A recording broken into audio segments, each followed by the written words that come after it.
Blog Talk Radio.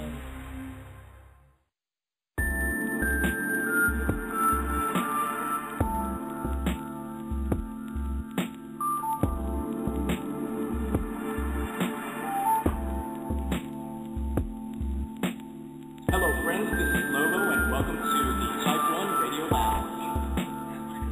It's time to quit jammering before I start hammering. Welcome back to the Type1 Radio Lounge. Now is the start of the show after that confusion and no sound issue. So we are here with Free in the J and Reset.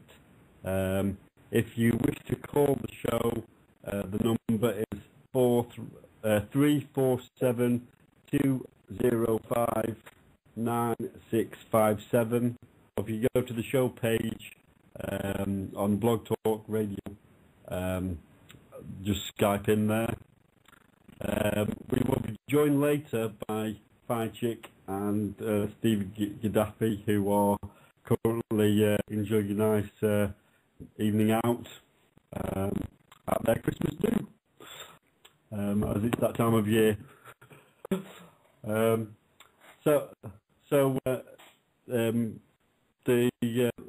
Lots of things going on in the friendship agenda this week. Lots of cool videos. Reset actually posted an interesting cartoon about. Hello, Reset. Are you there? Yeah, I'm back. Excellent. So tell us about Adventure Time. Where did you find this? Actually, I didn't post it. That was actually Herb Guy, I think. Oh, was it? Okay. So do you know, have you seen that show before, or is that just like a one-off? I haven't. I know Mater X was talking about it. You look at the video and you can see the Cartoon Network logo in the corner there. So I know Cartoon Network show. I got to assume it's probably a series. But yeah, I look at it right now. There's a guy that posted that. He's not around by chance today. Pardon? He's not going to be around by chance today. Okay.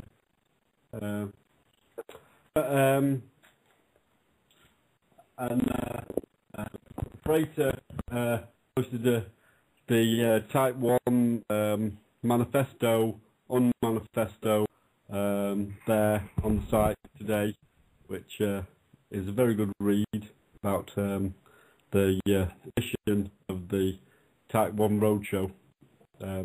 Did any of you read that? Yeah, I did, and honestly, I was about to leave the exact same response you left. Here. Yeah, he's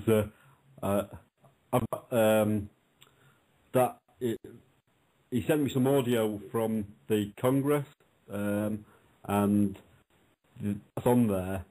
But I think I might get him to speak it again, and then send me a clearer copy, because you can hear the fire in the background, and which I suppose is quite good. So yeah, the show last night was a bit strange. The Blog Talk kept not letting us in, and also, even though it appeared that the show had been going for about an hour and a half, only 15 minutes and 42 seconds were on the podcast. Now, was that through Blog Talk's recording, or was that through Jay's recording on the Skype? No, well, on the Blog Talk. Right, okay. Yeah, when it sort of records the show and then just puts it there. Yeah, on the show page. Yeah. Right. It only recorded 15 minutes. That's weird, right? We have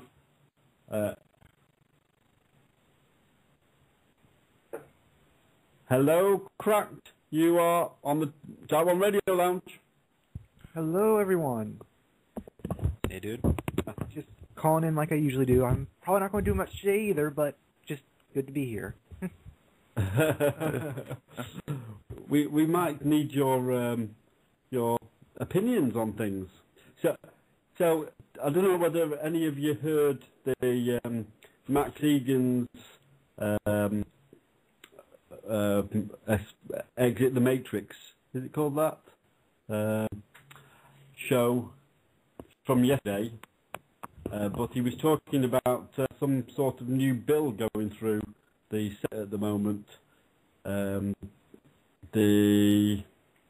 HR 1540, I think it is, and it basically gives the US government the power to detain any US citizen and any other. So anybody else from anywhere in the world, or indefinitely. They already do that? Well, I think They got that years ago. well, maybe they're just enhancing the. They're just making it legal. Yeah. Yeah. Well, legal doesn't mean lawful, though. No. You know the difference between illegal and unlawful, don't you? Illegal's a sick bird. What's unlawful? Right now, I thought It means against the law. That was 2004, 2005 that America got rid of habeas corpus, and that was pretty much when all that stuff went out the window. How can you get rid of habeas corpus? Can't. I don't know. I Can't without violation of the Constitution of the United States. Because then they're not giving you due process of law. Well, then they're operating unlawfully, then, aren't they? Oh, So, if they're acting without the Constitution, then they're committing treason, is what they're doing. Because they're sworn to uphold the Constitution of the United States. Yes. And something or other for which it stands. What does that something or other mean? What's that something or other? And the whatever it stands for? habeas corpus? No. In the the Pledge of the Pledge of Allegiance. It goes that they uphold the Constitution and blah blah blah for which it stands. one nation under God, indivisible, and with liberty and justice for all. Yeah. It's interesting that they chose the term liberty, because liberty means shore leave, doesn't it? At least the sailors it does. Yeah. Well, if you're going on the take that we're all operating under Admiralty law, then we are all sailors, because we're all on the Sea of Commerce, and we get shore leave to come onto the dry land, and then when we go back to business, we get back on aboard our vessels, our ships, and sail out under Admiralty jurisdiction. And yeah. So should we all be putting captain in front of our name? Well, yeah, you can put whatever you'd want. Yeah, then we'd be the captain. Yeah. Be an admiral if you wish. Yeah. Oh, you're the captain of your body, right? Your body's your ship then or something. Yeah, because you have ownership. It's interesting that there is loads of words that have ship at the end. Yeah. Citizenship, partnership, township. Yes. So they're all just little boats bobbing along. And, That's that's how I like to look at it. So, and anything been going on in with you lot this week? Tell us all.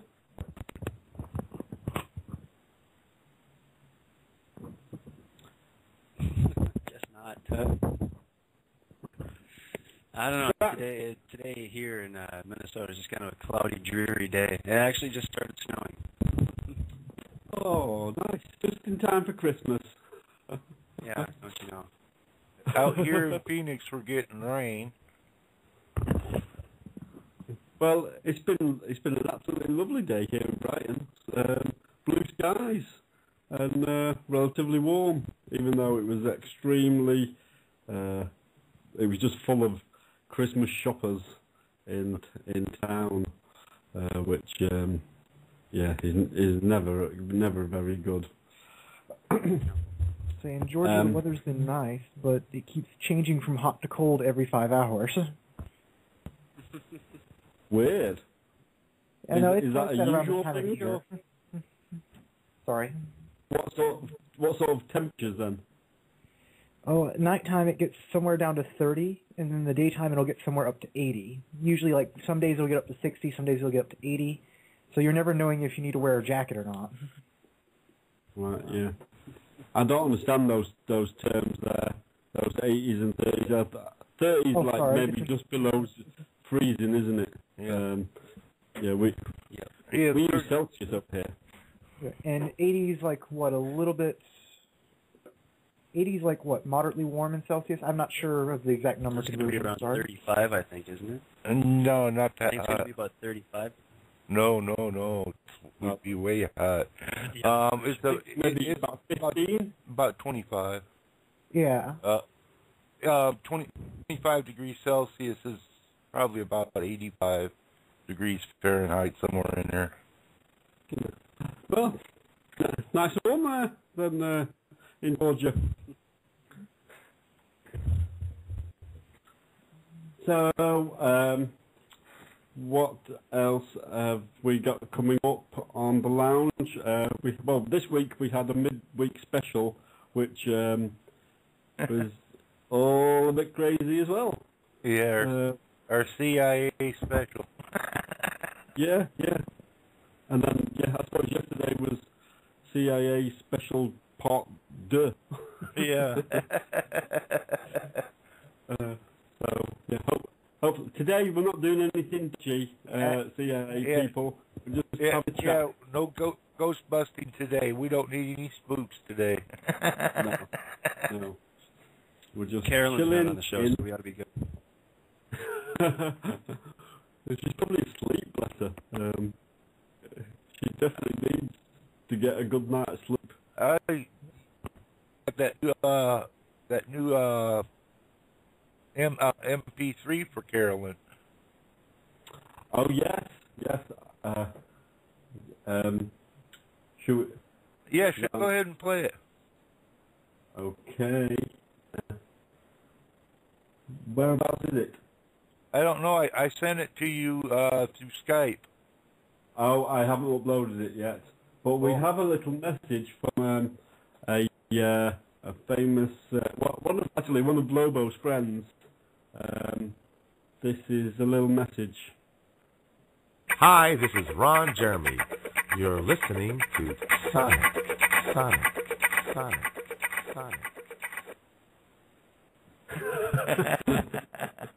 I know where that came from. Well, Steve sent me that. What is it from again? I don't know. You'd have to ask Steve some porno. Well, that's funny. The coincidence, because Sonic is a cartoon character that is a hedgehog, and Ron Jeremy is known as the hedgehog of porn. A little synchronicity there. We have Dudeface joining us on the Skype here. Is Steve the Sign Guy with us? Steve, are you still in the Steve? I was getting some Steve. Yeah, I need to find out how to do that Type 1 radio for my show on Monday. Yes. Well, I can organise that with you tomorrow afternoon if you want. I'm working in the morning, but so about the time you get up, I'll be back from home. I'll be back home. So, yeah, we'll sort that out tomorrow, Steve, okay? All right, yeah.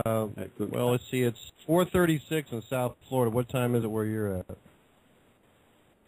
It's 9:36, so it's like, what, 6 hours.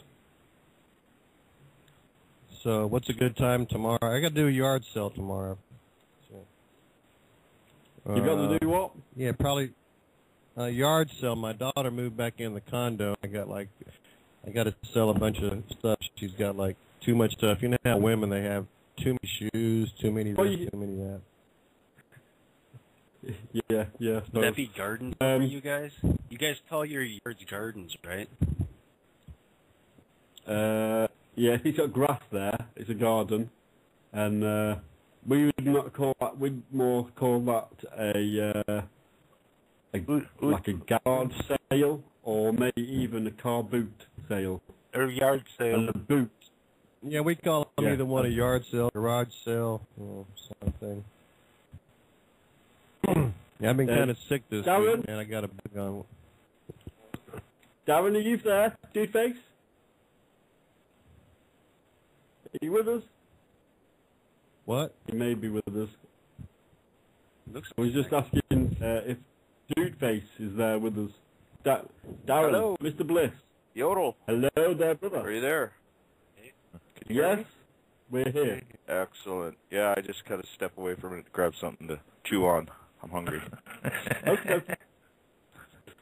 You Jump must, in whenever you want, mate. We're all good. Yes, yeah, it's Steve. cold here. must have caught I that. bet it is, mate. I bet it. You must have caught that food virus that Reset always has. Seems when he gets on the radio, he has to go grab something to eat. Hey, yeah, guys, I'm getting up a little. Oh, I hi, see Carolyn. Carolyn Rose is online. Yeah, we'll yank her up. Hey, Sonic. Or Sonic, I'll just call you Sonic. Yes. Yeah, I've been watching a lot of the Call me Dean Sonic. Clifford stuff. Anybody been watching a lot of the Dean Clifford stuff? I'm in awe of Mr. Clifford's work. He is a gem. I was. Yeah. Well, look, I got a vendor bender. I got a trial date on Wednesday. I don't know if I was gonna fight it or I was talking to Jay about it, but anyway, the story is I was delivering pizza for Papa John's, and they were doing some construction, putting in water lines. I went down this one street and I said, well, hey, nah, I better not go that way. I might get stuck.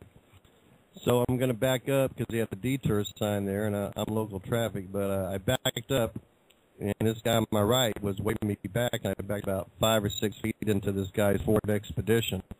It's only like a 5-mile-an-hour fender bender. My trunk on my Acura still opens.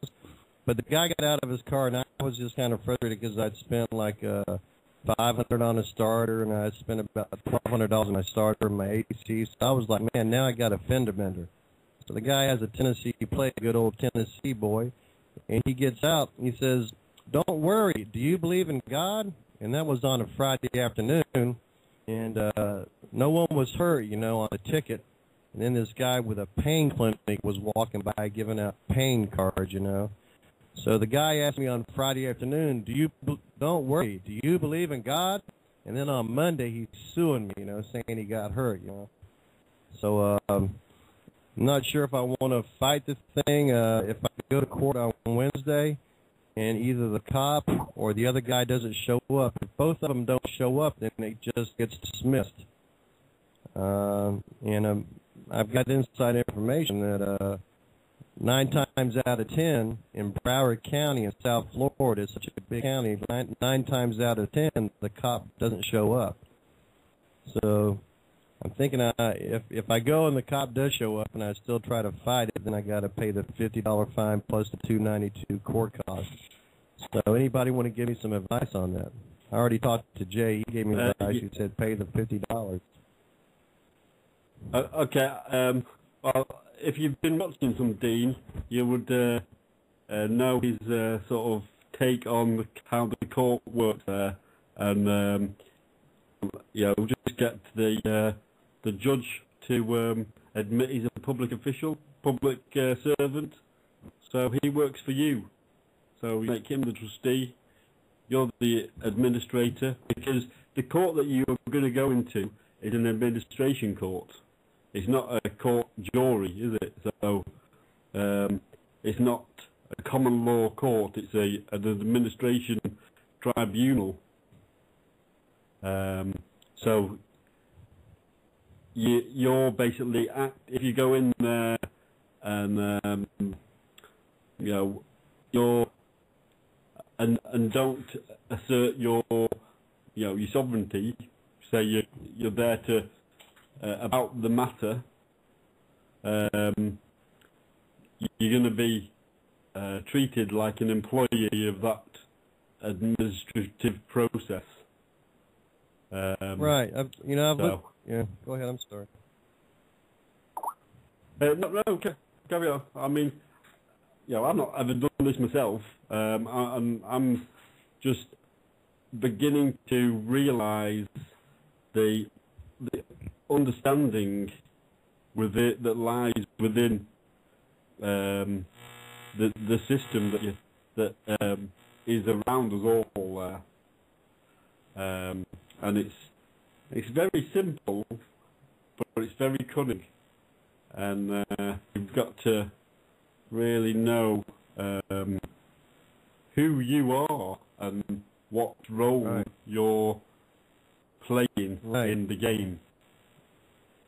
Yeah, like Dean said, it's more the role instead of the name is not as important as the role. When they ask you your full name, that's really irrelevant. So the most important thing is the role, since with the world is a stage and we're all actors, right? Yeah. But one thing Dean said was, that doesn't necessarily detract from the importance in the whole realizing what the name is, and then utilizing that name, because if you sort of realize that the name is the corporation created at when your birth certificate was administered, that is now your receipt of your little part of the game. It's your little piece. So you can use it as such, and you can pick it up and put it down whenever you want. It's like a coat. You go outside and it's hot. You don't need a coat. You go outside and it's cold. You need a coat. So you pick it up.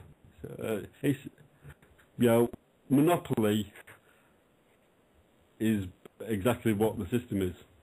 You choose the piece is given to you, and but you're not told it's a piece.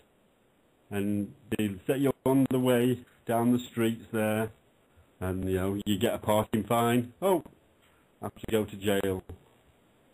You buy yourself out, or you get out a free jail card, and then you're back in the game. And it's seen the system and how it works as just that, just a little game. And I think the more we all realise the game that it is, the more light-hearted the game becomes. What's that buzzing? Yeah, one thing Dean said also, like we think there's a transcript in court, but it's really a private transcript. And I saw one of his videos. The first thing you could say is like, "I am convening a court of public record," and they don't like that when you say that, according to Dean. Oh, because everything that is done in the court up until that point isn't on any record. Because it's administrative.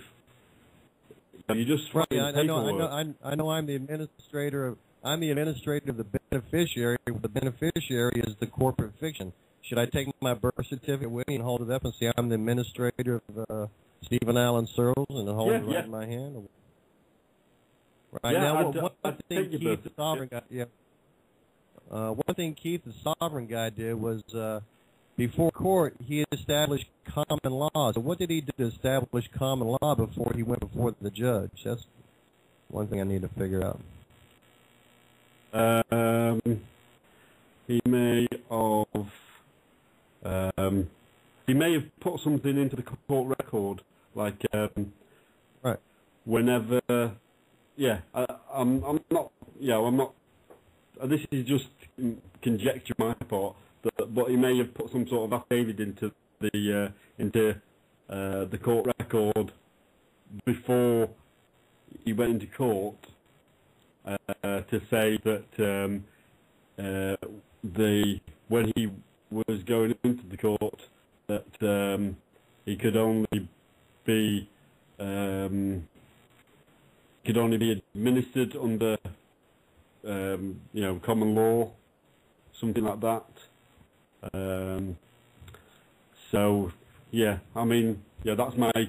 That's my take on it. I don't know whether or not that was what would have occurred, but I'm sure he would have put something he would have filed something into the record before going into the court, and then it's the judge's obligation under his oath to read all the I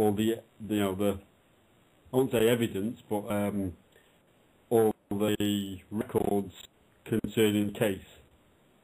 Do you just have judges over there, or do you have magistrates as well? Yeah, is the USA the same as Canada? I mean, is the court system pretty much from the Commonwealth, from the Queen, all over the globe? Yeah. Well, America is, mate, as well. You lot don't get out of it. It's just a lot better hidden for America than it is for Canada. Canada is blatantly, still under British rule, but they did a bit of sleight of hand with America. And but the fact that all your lawyers are members of the Bar Association, which is the Law Society in the City of London, that sort of leads you to the conclusion that you're still under Admiralty law. Except for when it'd be nice if we had like common law. It'd be nice if we had somebody who could do like a virtual courtroom and actually, like a virtual courtroom would be nice where you go through the whole process, have examples of the judge speaking to you and then speaking to the judge, I'm sure there's a computer guy that could do that probably. But hey, are you guys going to listen? Santos Bonacci has his own show on American Freedom Radio on Sunday nights at 9 p.m. Central. I was just listening to his broadcast he had last. What? Has his show started now, or is it starting tomorrow? Yeah, his show's on Sunday nights at 9 p.m. Central. So I was going to try to call in tomorrow. It'd be nice if we could invite him to one of our groups here. And I sent him an email and stuff. He did answer my email. I know he's probably really busy, but it'd be nice if we could get him on Friends of Freeman, and get him on one of our shows, or whatever, Type 1 radio shows. With the possibility of having like with the possibility of having like 1,000 members, listening to him. Boy, if we could probably if we planned it like a week in advance and try to contact him. Steve, I give you that charge. You can get in touch with Santos and yeah, just tell him to come and talk to some nice chill people. What we could do, like, what we could do, like when he has his show tomorrow night, we can all call in and we'll all be on hold waiting to talk to him and say, wow, I got my caller here, you know.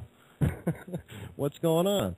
Well, hey, Santos, this is Steve, the Southern guy from heaven. I got all my friends of Freeman are on hold to talk to you. It'd be a bit late for me to call in. That 9 p.m. is like about 3 o'clock in the morning, Monday, for me. So yeah, you lot over there. Hey, for you, hey, it's really late for you. We'll give you a break, man.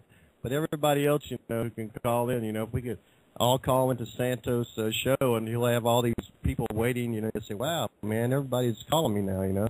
Who are these people? Well, hey, it's Friends of Freeman, Santos. We're calling because we love you, man. Teach us more, you know. We want to.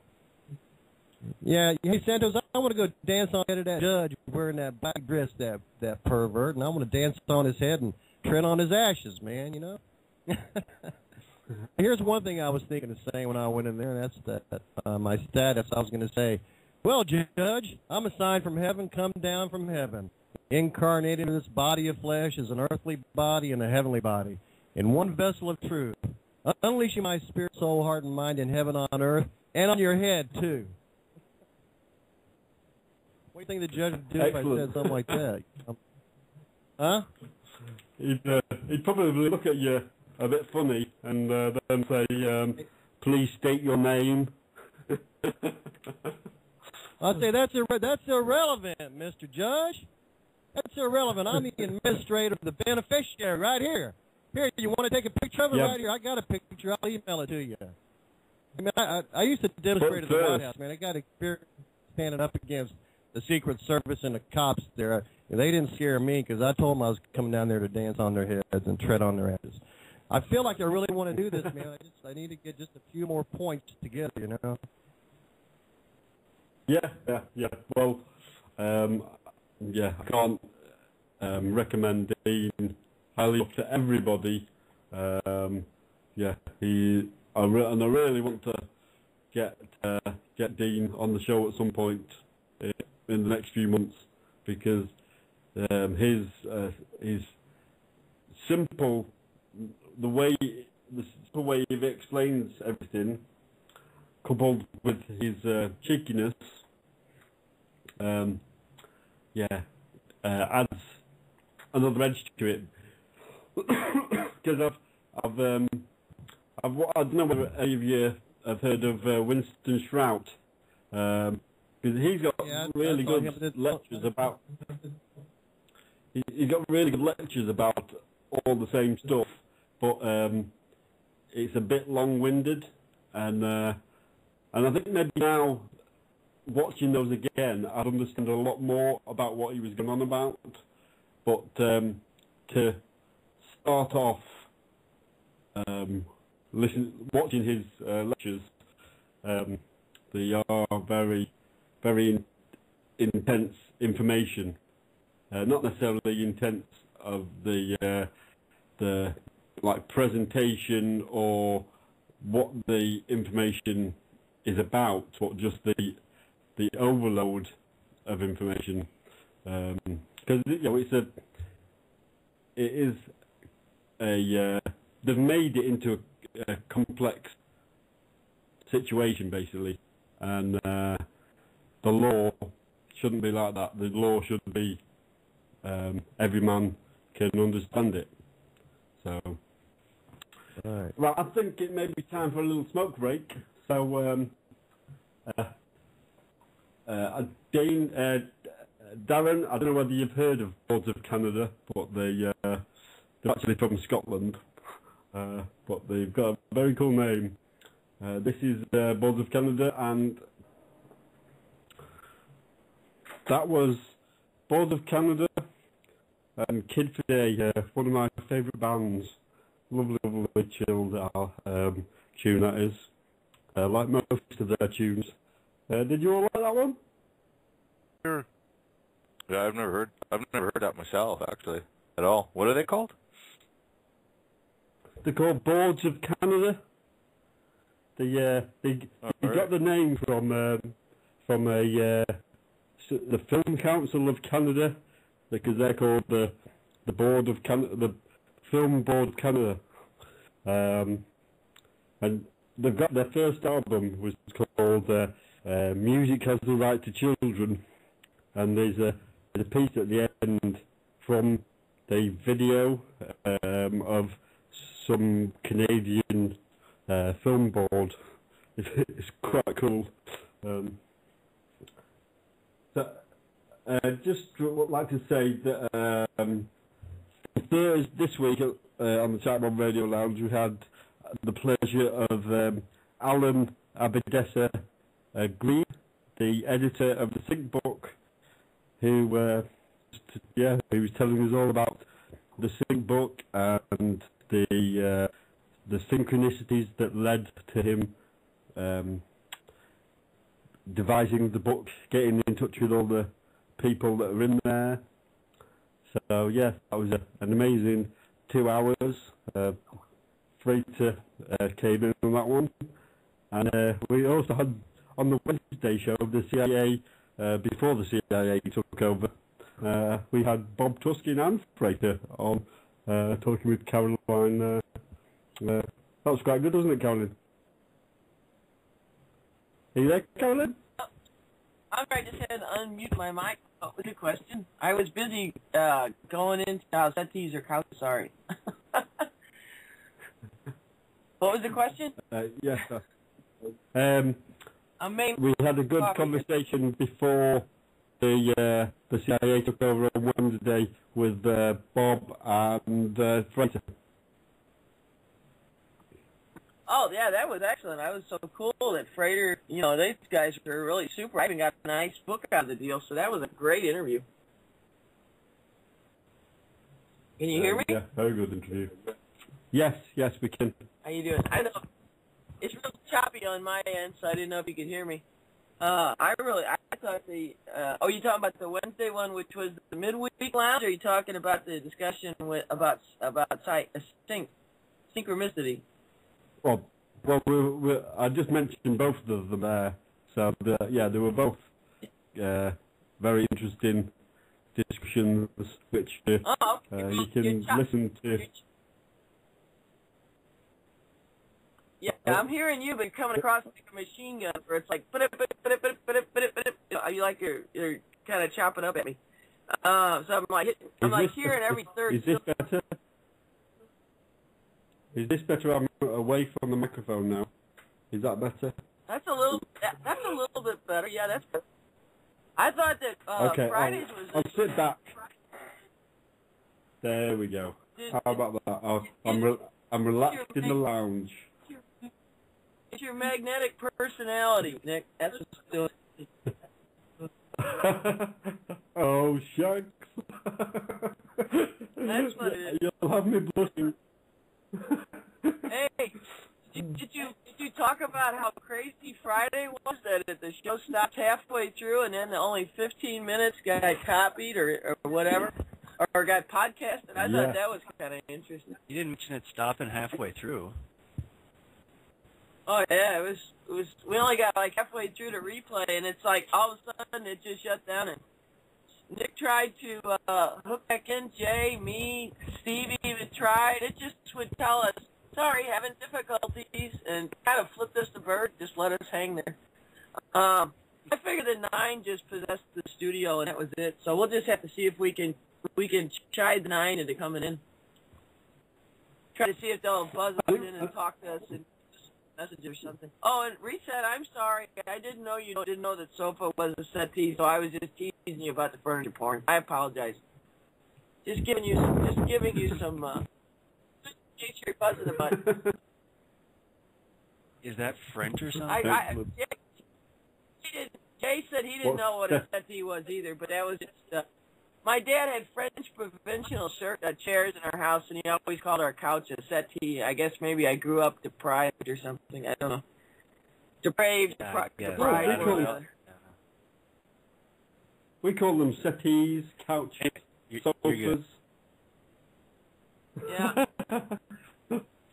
Ooh, having a cat fight here. This is good. What's going on? Settle down, guys. It's raining like a monsoon here. I swear to God. I'm going to have to start counting the other animals by two. It was really strange the other day here. On the news, it was a really torrential rain day, and on the news they announced that Britain was in a drought, Really? which was rather bizarre. Yeah. So don't you almost So have the- rain or fog every? Say you're again? right. And don't you always have either rain or fog every day? It seems. A little bit like no, Seattle. no, it's They always talk about London too. maybe up Or is north, but in Brighton we've got our own little microclimate here. Cool. We're sort of Yeah. we're quite French. We're very cosmopolitan here in Brighton. Yeah, because we're on the south coast. I like how it looks in the pictures. It's almost like you got that warm, what is it, Atlantic current or something that's coming up there, warming it up. Well, it's English. I suppose it does. A chill comes up from the Atlantic. So yeah, maybe. It doesn't get quite as windy as the South France though, where they have the mad wind called the minstrel or something like that, or mistral, which is really, really windy.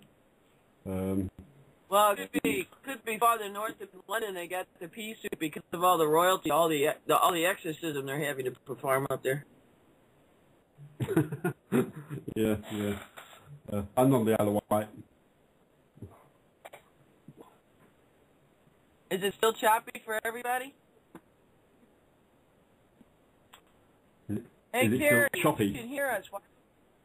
Kara, you should call in or Skype in and join in conversation, Carrie Collision. I like that name. I think Carrie's everybody's still welcome. And if you do want to ring in, Karen or anybody else, the number is 347-205-9657. Come and join us in the lounge, where we're just chilling, just chatting away. Not really, just as things happen. That's what the lounge is. Just friends chatting away. Hey, Space Monster's there now. Hey, you guys, if you're not friends of Free, go over to the friendshipagenda.com and become a friend too. Yes, definitely. So that is the friendshipagenda.com. Just sign up, and yeah, it's like Facebook, but for cool people. Yeah, that's for sure. And the best thing is that everybody's cool, except all the spammers. But even though, Favour, we love you, but just stop spamming us, will you, woman?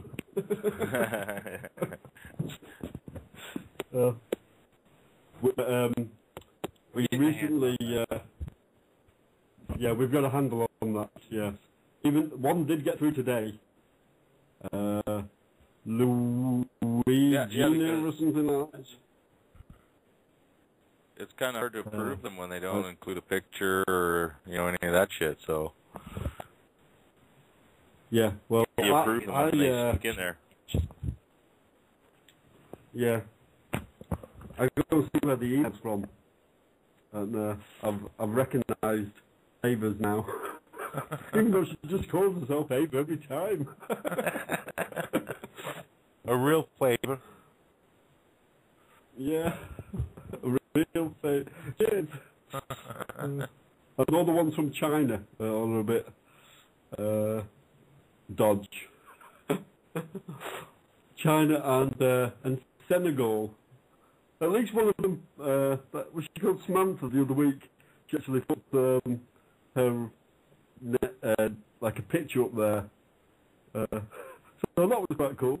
And then she just still does exactly the same thing.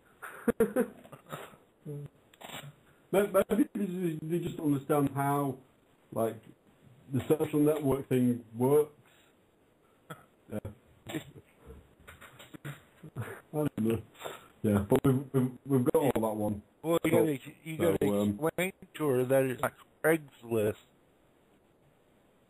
Yeah, it's not Craigslist. Yes. I think we should give everybody that message. The friendshipagenda.com is not Craigslist. Just for everybody's information. It's there to be friends and just to chill. But if you do go on the Facebook, just go and check out Colin's page because she's basically got everybody on there. If she decorates page like some of these people decorate their Christmas trees and outside Christmas lights. Yeah, I've even got some Christmas stuff up there. I posted some cool northern exposure stuff for Christmas. I thought, what the heck, might as well have some fun. And I put some Christmas stuff on my Facebook page. I was going a little nuts last night. I did do my homework. Thank you, Nick. I gotta do more though. But I had to watch my new episode of Supernatural, which was absolutely awesome. I even started a Friends of Freeman group for Supernatural, the TV show, for all the Wind Sisters and Hunters out there. And then I put up some other, there's how to chop wood with a tire now on Friends of Freeman, because that's a necessity we need to know. And there's some other cool videos and some funny ones up there too. Yeah, I like the one of the cat playing the Where's the Ball game. Oh, the one where the cat's trying to find the thing under the nut? Is Be Under the Shell, shell game. Oh, yeah. I got to definitely... 3-card, one thing, that's cool. I tried to teach my cat, but then they started trying to teach me how to play the game. They're way ahead of me. Like, give me a chance here. I'll teach you. They have me well trained. Hey, Space Monster, you on Friends of Freeman? I see you on the Flash chat. How's it going? We got 4 guests over there, I think. 4 or 5 people. Who are you talking to there? I was just looking at the Flash chat. I got to go back over. Is anybody chatting over on Friends of Freeman? I can only see so many. I don't have my glasses on. I'm going there now, and 13 people there. On right now. For everybody that is probably over your side of the pond, on Freighter's show later today, I think it's about 10 p.m. Eastern, he has Swami coming on the show. I think Swami is actually in the chat room there, so everybody will be listening to the show there, Swami, later. So all the best for that. I'm sure you and Freighter are going to have a wicked chat, and I'll be looking forward to listening to the podcast of that tomorrow. If not before I go to work, after. It's an early start for me tomorrow. But the hardest part is going to work, just driving there. Then it's all cool. So everybody in the chat at the Friendship Agenda, just come on over and join in the conversation. We have one of the Metasavian guys in the chat, Kajika 67. We're loving all the metas of the Friends of Freedom. Jay has just put his sketch up there. Jay thinks he looks like the Emperor from Star Wars, don't you, Jay? Yeah, sort of. A little bit, yeah. Yeah. Dun, dun, That's dun, dun, dun, dun. awesome picture. We gotta just Maybe get they'll the, scare some of the bad guys, huh? gotta get the we gotta get the buff on your head fixed though. That looks nasty. Well, I'm sure when the colour version comes out, it will look a lot. You'll be able to see what that is. Trim and proper. Yeah. It'd probably be a disco. Darren, have you got? Darren, have you got the colour version of yours yet? What's that, hon? You chopped up. I was asking Dooface if he's got the colour version of Vimeka yet. Yeah, you're chopping up Maybe me pretty going good too, actually. I'm having a hard time hearing you guys, period. Yeah, he's asking if you got the color version of your Metadone yet. Yeah, too. Hey, I did put Nick. I put something on here in honor of Jay. I'm gonna play this for 2 seconds here.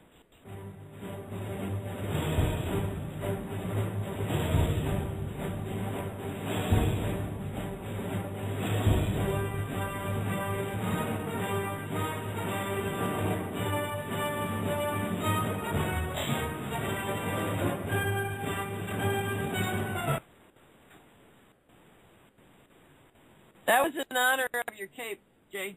Okay. Excellent. So, is the line pretty choppy for us all there? No, I hear. Oh yeah, for me it's just horrible. I could barely hear a word you guys are saying half time. Okie dokie. I'm getting like 3 out of 5 syllables. I thought maybe I was having a stroke. I was only getting 3 out of 5 syllables.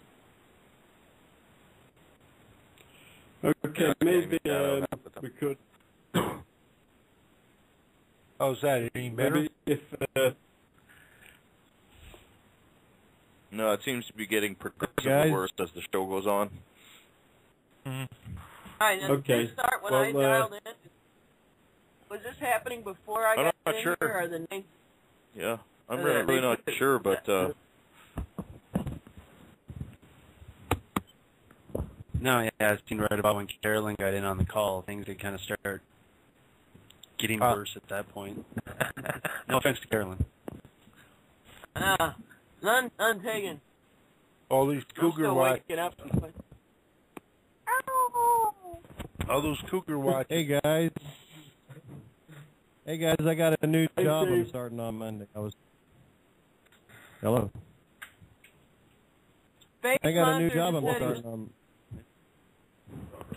Space Monster said he can only hear about. Space Monster is listening on Blog Talk and said he can only hear 60% of this audio.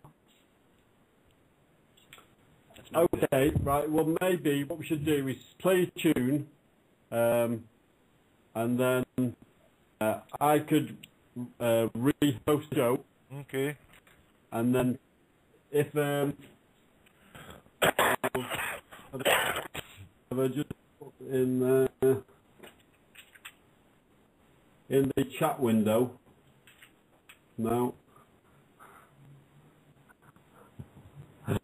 Type 1 every time.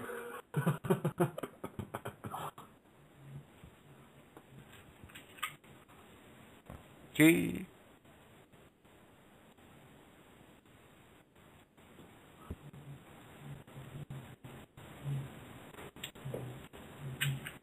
Right. Oh, in the chat window there, I put in the show page. So maybe if we could all get out of this call and then call in the studio, because it may be a bandwidth problem where Jay's the host at the moment. It might be the fact that the My there's too bandwidth. many people on that call.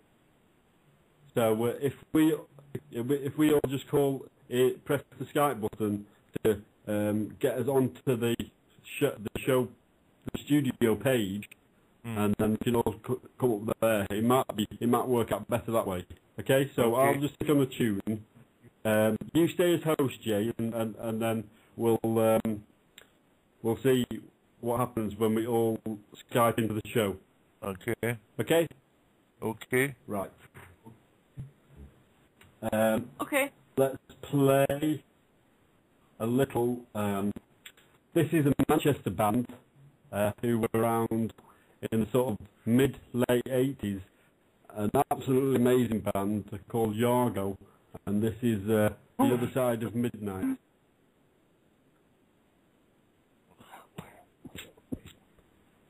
Hi, this is Ron Well, then we're Jeremy. gonna hang up, right? You're listening to Sonic.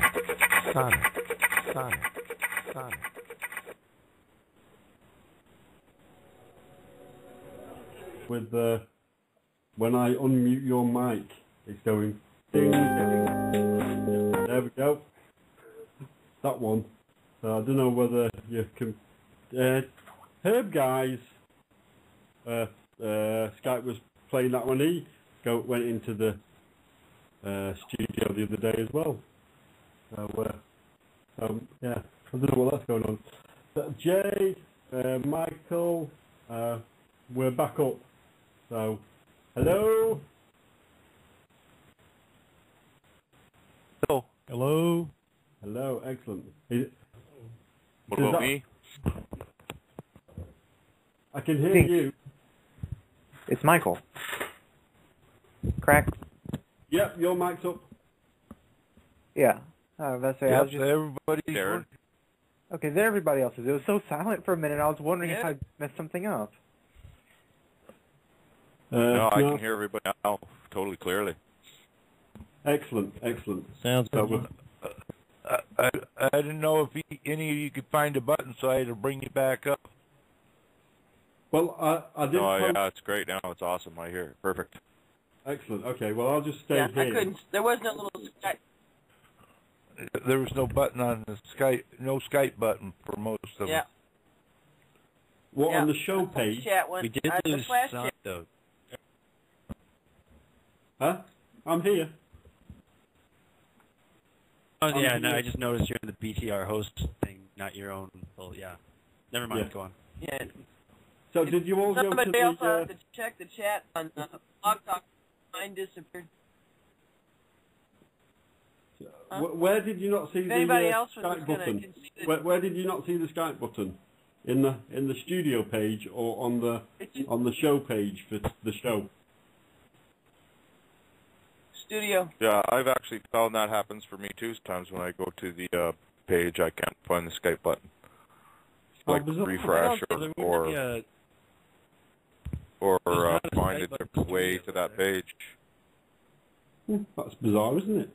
No, it's on the Type1 on the Blog Talk Radio. There's Yeah. supposed to be a Skype button that sometimes does not appear there. You gotta just hunt it a different Carol and go through the link on the Friends of Freeman or something like that and find it out or something.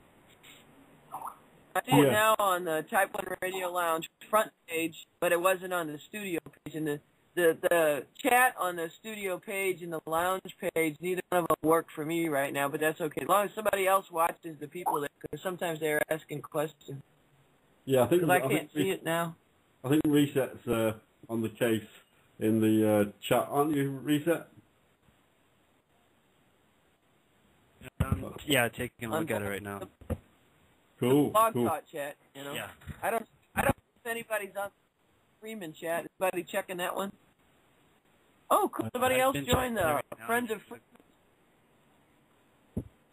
Some other people joined the Friends of Freeman Supernatural group. So anybody listening, go over and join the Supernatural group. Be a Win Sister or a Win Hunter. I've never seen the show. What's it Why, about? honey? Oh, it's awesome. It's so perfectly Friends of Freeman because it's funny. And if you like good dialogue, you like good chat, you like humor, they do tons of that, and they love to reference old shows, old movies. So while watching the show, you got to watch background because they'll even have like a painting on the wall, which is referring to something, or a sign on a building, and they'll make references in the dialogue to stuff all the time, and during the show, people go nuts on Facebook. They'll be like referring to the reference because you'll have people from all over the world listening online to the show because it's on the CW in the United States, so it's on Friday night here, and then I think it's a different night in Canada, and all over the world, some people are on different years.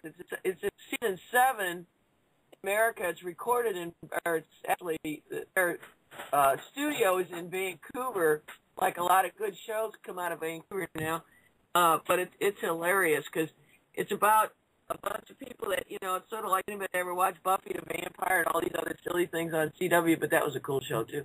That, they're hunting things, but it's like they had a theme for like 2 years where they had like the apocalypse. You had devils and demons, and, devils turn out to be dicks most of the time. And that's their phrase of the show. Don't shoot me for that phrase. But it's hilarious because it's like the two guys are absolutely hotter than heck, and all the guests, the casting is amazing. And if you go to Fred Freeman, you got to sign up, and then go in the group, and then I put all these questions and what you need to know, and you can catch up with all 7 years. It's about 50 things I put there about, who Pascal is. And you got to watch it from the beginning. So you got to spend an entire rainy weekend watching them right in a row. And it's an awesome following. And everybody that follows the show is insane because, like I said, during the show, while you're watching the show, you got to be in line because everybody's making comments about everything that happens. And then afterwards, everybody gets and watches about 50 times so everybody can repeat the dialogue the next time they run into each other. Because there's a famous phrase from the show from season 5, episode 22, called "F but." So now, if anybody sees when I refer to instead of LMAO, you're going to see LMABO. Because you have to do it the supernatural way, and they get into all kinds of cool mythology. They went off into all the Hindu gods. They went off into everything from the Jersey Devil to they went into UFOs and they explained what UFOs are, all tinker stinkers. And then you've got leprechauns have been on there, and they've got shapeshifters. They go into Native American, other native cultures, mythology. It's just a blessing because the writers have got to be totally cool because they must have a library, that's amazing. They sit there and they're references all these different mythologies. And they've tied in Egyptian mythologies. They've had Osiris on there, and they've had... the only thing they haven't done yet is the Illuminati. I'm waiting. Right now they're fighting Leviathan, so it's like, it's crazy. And they got the coolest guy, Mark Shepard. You guys know him from Doctor Who. And he was on Battlestar Galactica. He played the lawyer on there. And he was actually one of the original X-Files, too. He's one of these cool character actors. He plays Crowley, a crossroad demon who's now king of hell. And he's just absolutely the most awesome actor. And they had a guy, everybody calls him Lucy, who played Lucifer. And actually you got to enjoy the guy. He's very cool. So you got to watch it and take the fun seriously, but not be serious while you're watching it, if you know what I mean. If you like Doctor Who, if you like the X-Files, if you like that kind of cool stuff, and I call it a guilty pleasure. It's cool. Yeah, I've been watching it myself since day one, and I think it's pretty cool too. Who's your favorite person? I might just favorite check that out on the on the internet. Oh, yeah. If you that's get a worth link, checking let me out. know. I've got links to all the shows, and I got a lot of Wind Sisters in England and in Europe. And believe it, it's so cool. I got Wind Sisters that are from 15 to 105. And, even in the Arab country, good Lord, if their family knew they were watching the shows, they'd all be beheaded by now. And, we've got some of the Wind Sisters in the Philippines, Ecuador, and Brazil. And then some Japanese, and the Japanese watch it in Japanese. They send me the link to the Japanese version, and that's hilarious to watch the show in Japanese. It's just hilarious. Because they'll have the English stuff. They'll have the voices in Japanese, and the subtitles are in English, so it'll crack you up. Maybe about an animated we version have- now, and they got their own books and stuff. We have Fire Chick and Steve have just come back from so welcome. From an evening out. Yes. Hello. Hello. Who's on? Jay, Darren, Carolyn. Is Steve still with us? Reset's here. Hello, everyone. I'll just shut this door here so we don't get... Hello. So what's the talk tonight? Oh, just Are you talking about that horrible bill that's been passed in America? Where they can just... We did Oh, you did? You've been talking about that already. That's awful, isn't it? Yeah. Well, they've been doing it years without law, so... Yeah. But I suppose now it affects us lot. God, it's just amazing that they just can say, we're just going to take you away and lock you up and tell nobody. Isn't that like Nazi Germany? Sounds like it to me, yeah. Nazi world. Yeah. Yay. Nazi world. Nazi world. Nazi world. Oh yeah. The new game from Kate Playtell. Just to affiliate, we've been talking about that. We mentioned about the the Sync show on Thursday. Right. The Wednesday show, which is very cool up until when we got shut off, and the Mad show yesterday where nothing actually happened. It only recorded or podcasted 15 minutes of the show, and it wouldn't let us into the. It wouldn't let us Skype in at all. Oh. Yeah, I even tried. Didn't At the start of this show, this was going a bit mad, so I had to reboot the system and do the microphone and the speaker test. So that's why Jay is most graciously host. Oh, Yay. Well done, Jay. Hey. What happened now? Hi, this is Ron Jeremy. You're listening to Sonic. And I'm going to ask Lobo to get Ron to say that without having to sample it. But he did say that without having to sample it. He said that. We phoned him up. Jay, tell him how that Sonic and Ron Jeremy are both hedgehogs. Yeah. I told you, Excellent. Ron Jeremy's cool. Yeah, that's great. Yeah, apparently he's really good friends with Jeremy too. Yeah. Been out for dinner with him loads. Steve. Hey, Steve, you got that little clip for Carolyn? I did, yeah. Oh, yeah. Let's play this. Player. Jingle Steve? No, it's Popeye. Physically, you don't have a set of balls, but proverbially, you have a set of brass balls that wouldn't fit into a dump truck. An American Fuck yeah! Frack yeah!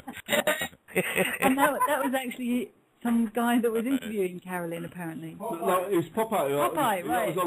The guy who does was that on the Bob Tuskin when he's not there, right? Yeah. Was that on Wednesday's show? Or was that last week sometime? Yeah, that was... Okay. What, the original one? Yeah. Caroline now? Yeah. Are you there, Caroline? Yeah, she is. Caroline. Yeah, I just unmuted my mic. I'm here. Can you hear me? I unmuted my mic. That was pretty cool. Yeah, he was thinking. He interviewed at what was the show? And it was the night of the speaker interview. It was Wednesday show last week. That's right. It was right after the JFK special, right? Yeah. It was the night of the Judith Baker interview. Remember? Yeah, and then he called in another night too. I can't remember which one that was, but he's really a cool guy. He's funny. He's gonna make that Judas Baker tape, mix it with his, and I'm not gonna say when he's actually gonna play some of it on his show. He's gonna see if he can get it on the air without it getting cut off. I don't want to warn people, so somebody goes over and zaps that place. But Hey, I put up something about Leslie and Tracy, or excuse me, Linda Lee Tracy. I'm still waking up, guys. Linda Lee Tracy, and that was really cool. I didn't get to say that yesterday when the thing popped up. So yeah, I put it over on Friends Freeman and on my Facebook page. You guys are chopping up to me. So up to me. They're doing something in the kitchen. Yeah, Oh, we're in the good, man. kitchen. Yeah, if anybody, Sorry, I was talking to Sonic back there. Sorry, that was us being moved in the background. I thought maybe you'd just put on some Ron Jeremy tape or something, you know. Yeah. That's just how we talk. Or you could have been moving some furniture. You know, that likes furniture. Yeah, I just need my washing machine I mended. didn't know that I didn't know that Ron Jeremy was known as England too. I thought that was just movies that were popular in the Midwest. No, okay. He's all over the place. Wow, in more ways than one. Exactly, yeah. I've actually got a whole album of his theme tracks. Oh. I'm going to try we're and going look to them up have for a you. marathon. We'll have to have a marathon weekend sometime. A Ron Jeremy marathon. Do you think he might want to join in? When we have, we'll have to have when I get the sanctuary up, we'll have to have a whole weekend for Supernatural, and then the following weekend will be a Jeremy weekend in honor of him. I don't think I want to be either of those. Everybody will have to take vacation, come over, just bring penicillin, no problem. Better yet, we should get some great medicine. Now, don't let Lobo show up, though, for God's sakes. Yeah. I wonder who pays for dinner when they two go for lunch together. I think Lobo. Oh, I'm sure it's Lobo. Ron Jeremy doesn't have two dimes to rub together, Ron. I think he does lots of good investments and things. Oh, really? Yeah. He doesn't carry cash. That's the thing. It's because his trousers are so tight. He's got no cash? Can't fit any cash in the pocket. He's got no cash, yeah.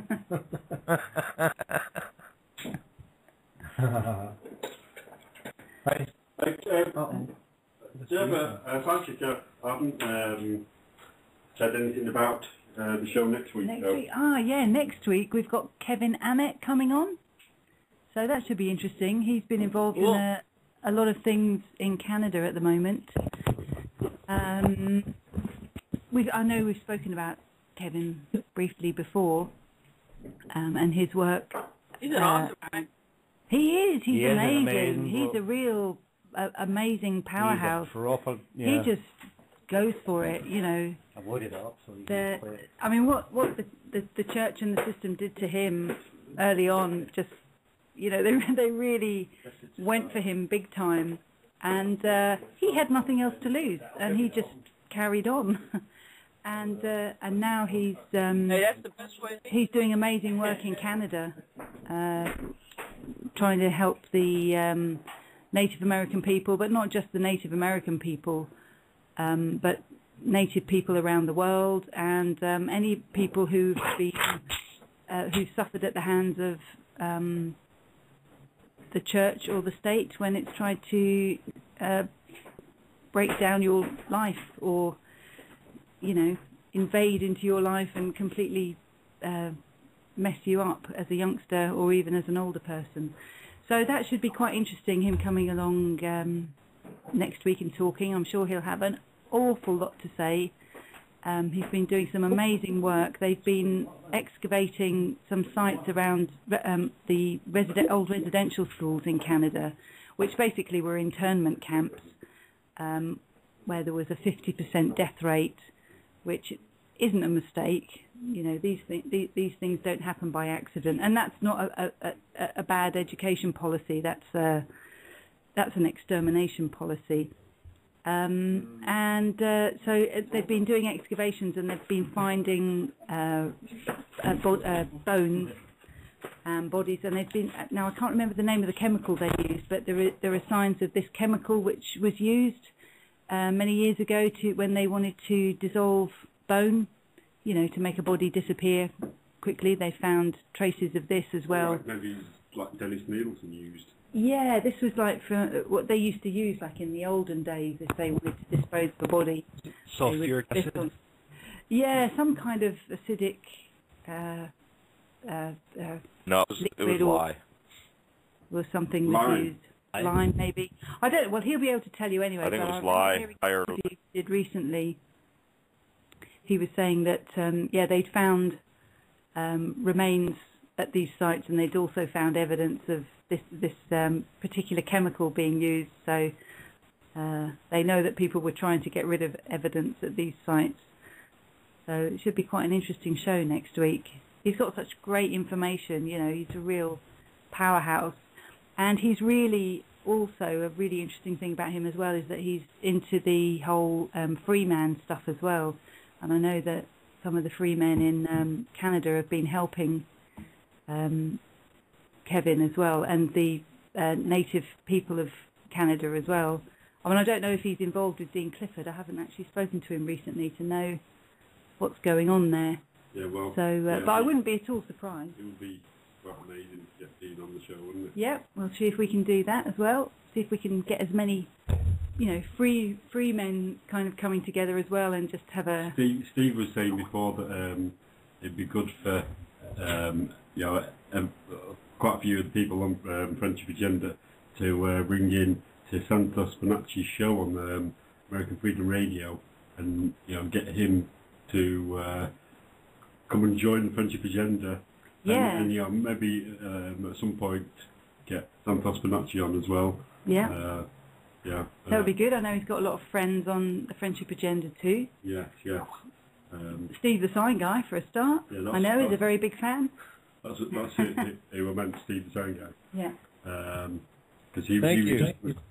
Oh, yeah, you there, Steve? Excellent. Yeah, I'm here. I've just been doing this, getting rid of this garage thing, getting rid of my daughter's excess stuff. Cool. How's it going? Hey, who's speaking, man? I was gone. Who's the lady speaking now? Yes, Steve. Hi, this is Spy Chick. Hi, Steve. Hello. Oh, Fi Chick. Fi Chick. Yeah, I was gonna call you. I was looking at your profile. Because I got a little court date on Wednesday, and I'm thinking about speaking in heavenly language to the judge. And I'll say, hey, you don't know the interpretation. Let me tell you. No, I mean, when I used to demonstrate at the White House, I was very, very spiritual. I used to speak 4 or 5 different heavenly languages. And that's what I want to, I don't know what to do about this. I might want to postpone it so I can learn more about the Dean Clifford, Santos Bonacci stuff. I've got a pretty good hold on it. I'm not quite there, Okay. Basically, you want to try not to go to But court. if I could talk to you sometime. Yeah, sure. I've got most of it down pat. I'm sorry, go ahead.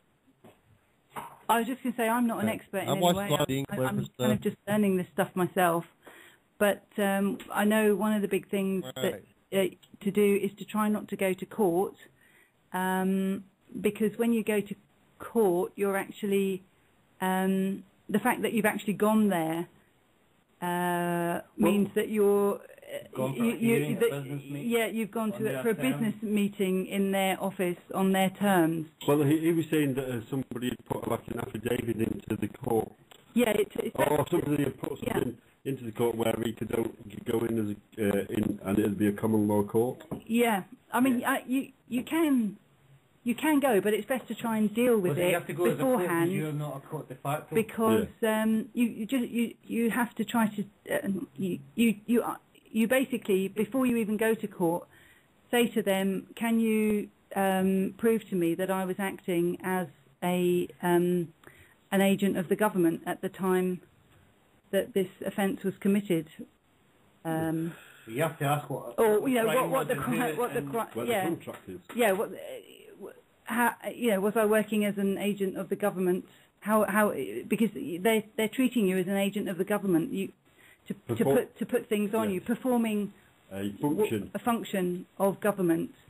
Like if you were driving your car and you were going too fast, then under their rules, if you're performing as a public servant on the road, then you're driving too fast. Then if you're a public servant driving too fast, they can do you for it. That's naughty. But if you're not a public servant or not acting as a public servant at that particular time, you're just acting as yourself, then they have to prove that you were acting as a public servant at that time, like by showing payroll numbers or something like that. It might be a bit different with Steve's case there, is because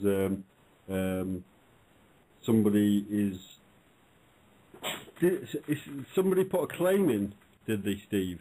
And are they like? Well, because you sort of hit their car, didn't you? And then they said. The thing is, I was. And then they stopped. The thing is, I was delivering pizza for Papa John's, so I think that is a public. I was doing a public thing since I was contracted to deliver pizza for Papa John's. I think they got me on that point, don't they? Well, you were working for Papa John's. Yeah, and unless they have. Right, I was. Unless they, but are they a public agent? Are they a government agent? Well, are they a PLC? Or are they a, Well, I think you're doing, I was in the act of commerce because I was delivering something for a price, But was that? So that might be commerce. But you can have a job. But that doesn't mean to say you're working for the government. You can work for somebody else. I suppose it depends on. But it doesn't mean you're working for the system, So unless who is the county taking you to court, or is the guy whose car you went into? Are they taking you to court? Also, if you say it again, I couldn't understand. Sorry. Is it the who are making the claim against you, Steve? Yeah. Is it the county? Is it the police?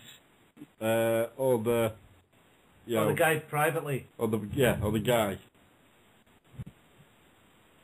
Or the insurance company. Yeah, well, I got the ticket from Broward Sheriff County, but the guy's claiming he was hurt after the incident.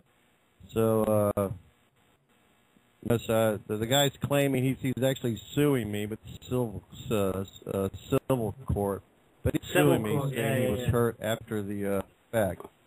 Right. But I've got to go to traffic court for the improper backing. Improper backing is what my ticket was. Right. Well, you can.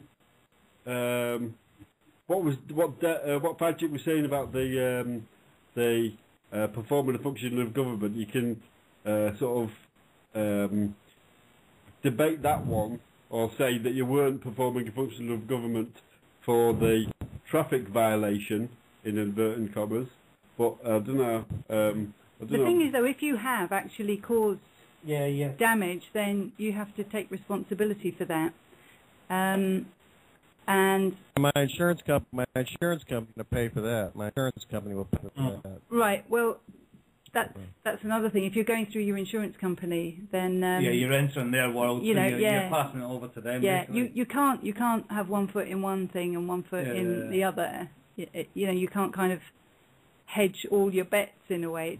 I don't think it will work like that. No. I think if like what the situation would be that if you do damage someone else's property accidentally, then you come to a personal arrangement with somebody and you don't deal with, like you sort it out and well, you've got to pay for the damage, okay. So your insurance company's paying for the damage, so that's clear? No, well, you would have to pay for it personally, wouldn't you? You wouldn't go through an insurance company. Well, I suppose you are paying for it because you're paying your insurance premiums. You're dealing with it legally as opposed to lawfully. If you're dealing with it through your insurance, it's legal. But if you deal with it one-to-one, it's lawful sort of thing. And that's the difference between common law and Yeah. And contract law sort of thing. Yeah, if you're So dealing if you just pass with, it to your insurance company, that's it, dead in the water. You know, you obviously you're gonna have to. I don't know about in the States, but we have to pay a higher insurance policy after we've claimed once. Is that the same in the States? Right. But Same then- here. Yeah. because But that's the only drawback. Yeah, You'll have same to thing. do it in that way, sort of thing. because in a common law somebody way of can dealing with it, right? You have an accident, it's your fault. You sort it out, right? I'll pay for it. There we go. But now, if the other party or the other person is suddenly saying, "Oh well, when I got home, I had a bad leg or something," then they're just doing your insurance on that. yeah, that case, they're just they wouldn't have a leg to stand on legally. See, there's the big difference that I've been reading a book sort of thing called Freedom by Veronica Chapman, who we posted a lot of videos about. She's an amazing Veronica of the Family Chapman. Yeah, and she basically makes the point that there's a huge difference between the legal world and the lawful world. The lawful world being the law of God sort of thing, you know, the heaven law, if you like, say. And legal is basically their rules that we can never win in, sort of thing. So you never go down the legal route, you always go the lawful route. you can go the legal route, You're going to lose. but it's not. It's you know, I've made insurance claims before. I've had people try and make claims against me when they've been false, and I had to fight it through the legal system, and I won. Yeah, but it took a year to go through it all. So were they claiming that you'd hit their car? yeah. Have you not? No, I had not. There's been a road rage incident. They had inspectors come around here and everything, and then they just went, well, there's been no Well, yeah, accident with this car. Yeah, I don't know why he did it. Yeah, It was I just think, a road rage thing, and yeah. Go on, Steve. I think you got as a government agent, but if it's also about commerce. If you're doing commerce on the, like if you're delivering product or goods like that, I think that also applies to the same thing. It means their commerce, not your commerce. Okay, just their commerce. to say goodbye, Darren, Mr. Dudeface. You keep warm, brother. Bye, Darren. Bye, Darren. Hey guys, I wanted to tell you, I got a new job starting Monday. It's email broadcasting, and my boss, if I do a good job for him, he said he could send out emails for me for free, and this guy can send out 1 million or 2 million emails at once. So I'm hoping I can get together with my T-shirts and signs and have him send out a million emails for me. Have him send them maybe. Say what? Isn't that called spamming? I was going to try to have it where you send out the email and have people look at the shirts on Friends of Freeman somehow. Put the link there, you know. Yeah. We need 1 million followers on Friendship Agenda, don't we? Get them out. Is that how many Freeman on the line members are on Britain now? What, 1 million? Excellent. Well, there should be 6 Well, million. he can actually send out 2 million at once. But a lot of times you want to send that many at once. You want to send them in frequency. That's what advertising is. You send it week after week. Like, say, send 250,000 each week. Or something like that. But that's a big group. I don't know. I'm excited about it. Big group email, isn't it? That's a big round robin. That's a huge. Wow. Hey, that'd be cool. You think you could get him to send out my Christmas cards? Well, no, you don't work. Well, the only thing is, Caroline. Yeah. Wow. You might have to send it, in a couple of groups. Just saying. The only thing is, Caroline, you got to work for the guy. You won't do it for everybody. I mean, if I work just a minute. for There's him, someone at the door. Send out We'll be back in a minute. Yeah. The door's. Who is it? Is he up? And we're back. That's from an album called Pornosonic, which features Ron Jeremy. And it's just all 70s porn music that's never been released. And a friend gave me it the other day as a present, and I just thought, that's the best present I've ever heard in my life. And I had nothing to do with that, even though he's got my little name on there. Yeah. Excellent. But your name is on the album? Is your name on the name album? of the album is Porno Sonic. Oh, wow. I'll send you a Is that copy, made in Caroline, Ger- yeah. Oh, that'd be great. Is that in your honor, Nick? No, no, the actual track that comes from is it's the introductory track, and he says, "Hi, I'm Ron Jeremy, and you're listening to Porno Sonic," and I just cut the porno out. Oh, wow. That's wild. As you know, I'm a bit of a genius for cutting and pasting, as you well know, Caroline. I thought maybe Nick was making films. I wanted to know the names. I was going to get them on.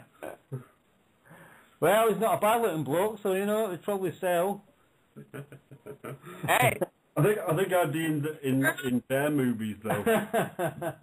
Hey, just turn on the webcam next time, will you? Yeah, well, when we turned it on last time, when it saw me, it broke. Ah, that's what happened. Don't be too hard on I know. I'm actually quite good looking. I just make sure my are blurry. Still furry. Blurry, too. I'm going to say hi to Jerry. That's on my Facebook page, who says he's listening, but he doesn't want to call in, and there's a couple other shy people. Guys, you don't have to be shy. Call in. Skype in. Yep. We don't bite people not too often anymore. Yeah, so if you want to call in, the number is 347-205-9657, or go to the show page, go to Friends of Freeman, friendshipagenda.com, and use the Skype button if it's there. It seems to be quite intermittent, bit of a hit and miss whether the Skype button on the page is there, which is a bit odd. But yeah, the number again is 347-205-9657. Excellent, I've got that in my head. Well, I didn't even need to have a look then. That's weird, because I did have another page open there on the old thingamajigger. What's it called? Studio page? The studio page. Mm-hmm. So Steve, tell us about your nice evening. Well, I've just been to my annual Christmas meal with the company that I work for, and we install showers for disabled people and make disabled people's lives that little bit easier or happier, depending on which way you look at it. But yeah, that's where I've been tonight. Excellent. With my beautiful wife, Fly Chick. And we drove back. Oh man, they've got really small roads here. You Americans wouldn't believe how small the roads are over here. They're only big enough for a horse-drawn They're only big enough for a skateboard. And basically they closed them tonight, so we had to take an 8-mile round trip. To re-cobble them. We were driving 15 minutes away from where we live, and it took us, what? 40 minutes. Well, wasn't that bad then. But yeah. Where did you have to go then? Well, they shut the road at Lewis, and we had to go round to Havers Heath. And This isn't interesting radio, though. no. Sorry for all our American listeners there. Just go to Havers Heath. Yeah. Yeah. Yeah. So who is that? You said Carolyn said someone's listening, but... Yeah. Carolyn, who was that's listening? Tell them to call in. No, they didn't want to call in or something? Oh, they're shy. Don't be shy. We don't bite. I just want to say hi to all my friends as well on Friends of Freeman, and say hello to everyone like Ray of Sunshine and Retta and haven't spoken to you for ages, but lots of love, and Mater X, and she's lots of love to Mater X her? as well. Yeah, should we call her? And added to the conference. Yeah, just all my friends. Down, up. There we go. We're going to see if Ange is going to pick up. If you listen to the show, Ange, prepare to get a Skype call. We love you. Skype on the show yet? Pardon? This one, isn't it? Yes, that one. Going on Skype hunt. There you go. Here we go. We're just calling Ange now. Jay, you're awfully quiet. Did you not off?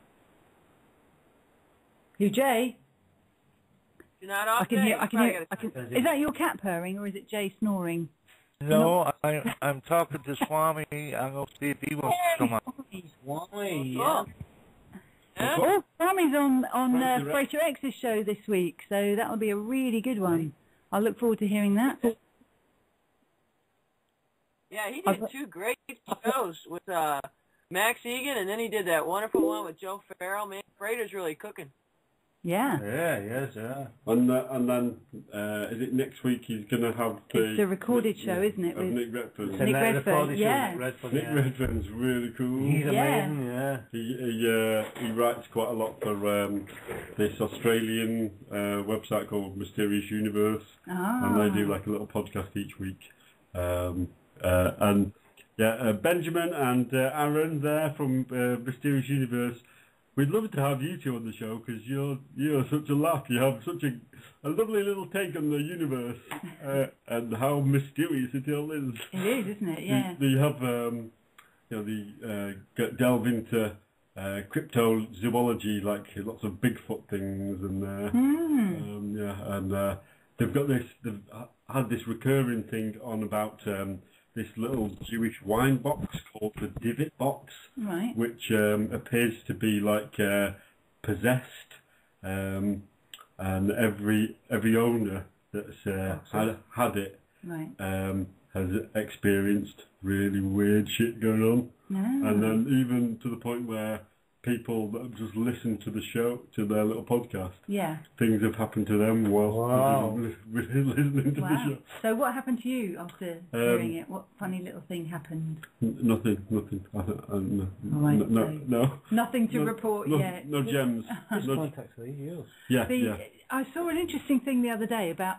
I don't know if we mentioned this last week about Alistair Crowley, how he who used to live round here and was cremated actually in the Brighton cemetery, or the Brighton crematorium I should say, but he apparently like there used to be this the curse of the Tutankhamun, was it, or this curse where some curse involved. It was a legend involving like the people who opened the tomb. Six of them died. And they said it was because they'd opened the tomb. Yeah, it was supposed to be this. Yeah, the gases. Yeah, it was supposed to be this curse that had killed them. But now they're saying that it was ritual killings by Crowley. Yeah. Oh yes. Did you see that? That was what was that on Red Ice or something like that? Yeah. Which guy was that was talking about that? Was that Franco Collins? No, this was just an article that I saw somewhere. I heard that on a show. Oh, right. Recently. It was an article in. I think it might have been Frank. That was a good show. It could have been Lloyd Pye. Oh, right. Okay. Red Ice does some great shows. It's really a cool show. Big shout out to Henrik. You rule, man. And we would love you. Really like Henrik. Yeah. I really like the way that he goes about his interviews. Yeah. Which is just to let people speak. And I mean, I've heard people on there that I thought very good. I've heard other people on there that I haven't really got along with so well. And I just like the way Henrik leaves it up to you to decide whether he's not trying to shape the interview in any way. And also it'd be. Because he's interviewed so many really interesting people, it would be good to see, with all that knowledge that he's had conversations with, how he sees the picture. Yeah. Because absolutely, yeah. Because he's always asking that question. Yeah, because I quite like the idea of interviewing the interviewers. Yeah. Because he did a really interesting presentation about Europa, which he did at, I can't remember which conference it was now. What Henrik did? Yeah, this was a couple of years ago, and he did a really interesting thing about Europa and went into the looking at the tale of Europa. And was it Zeus takes Europa? He turns into a bull and takes her to Crete, and he went into the what's that called? The mythology behind the name Europa, and then was looking at Europe and the European Union and the symbolism behind this. Yeah, it was really interesting. Yeah, and actually, now he's got some really interesting stuff up about the bomber. Yeah, just I'm just scroll thinking. that. I was just going to say to Jay. You there, Jay? Yeah. There's a tallest solar tower set for Arizona. Have you heard this? Mm-mm. In the western desert state of Arizona, a company called Enviral Mission is planning to build a new solar tower, the first of its kind, an ambitious new way to produce energy with heat from the sun. When it's complete in 2015, the tower will be located in La Paz County, and will be the tallest structure in the United States. The tallest structure in the United States? Wow. And the second tallest structure in the world. What is that? Quality. What's the? I thought it said Tesla Tower there for a minute. I actually misread it. And it's actually the tallest He's solar getting tower. on. He really does need his glasses. I've had quite a few beers. Were you aware of that, Jay? No, I haven't heard about it. Okay, I'll send you a link, my friend. Yeah. Is La Paz County quite near where you are? There's a couple counties over. All they have here is big counties, big dry counties. Big dry counties. Yeah. The desert state, yeah. That's not the one. Sorry, that was the different. I think it's the county east of Maricopa County. And Maricopa County from? Tucson. Phoenix is Maricopa County. Of course, yeah.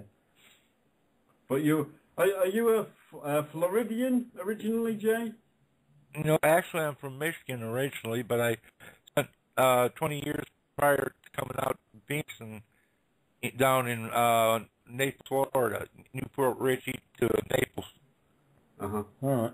When you lot move, you do move quite far. You don't just move a couple of miles down the road, do you? No. You moved quite to Brighton, didn't you?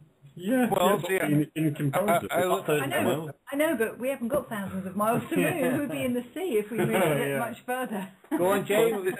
See, I was in Florida, and it's very flat there. I like mountains.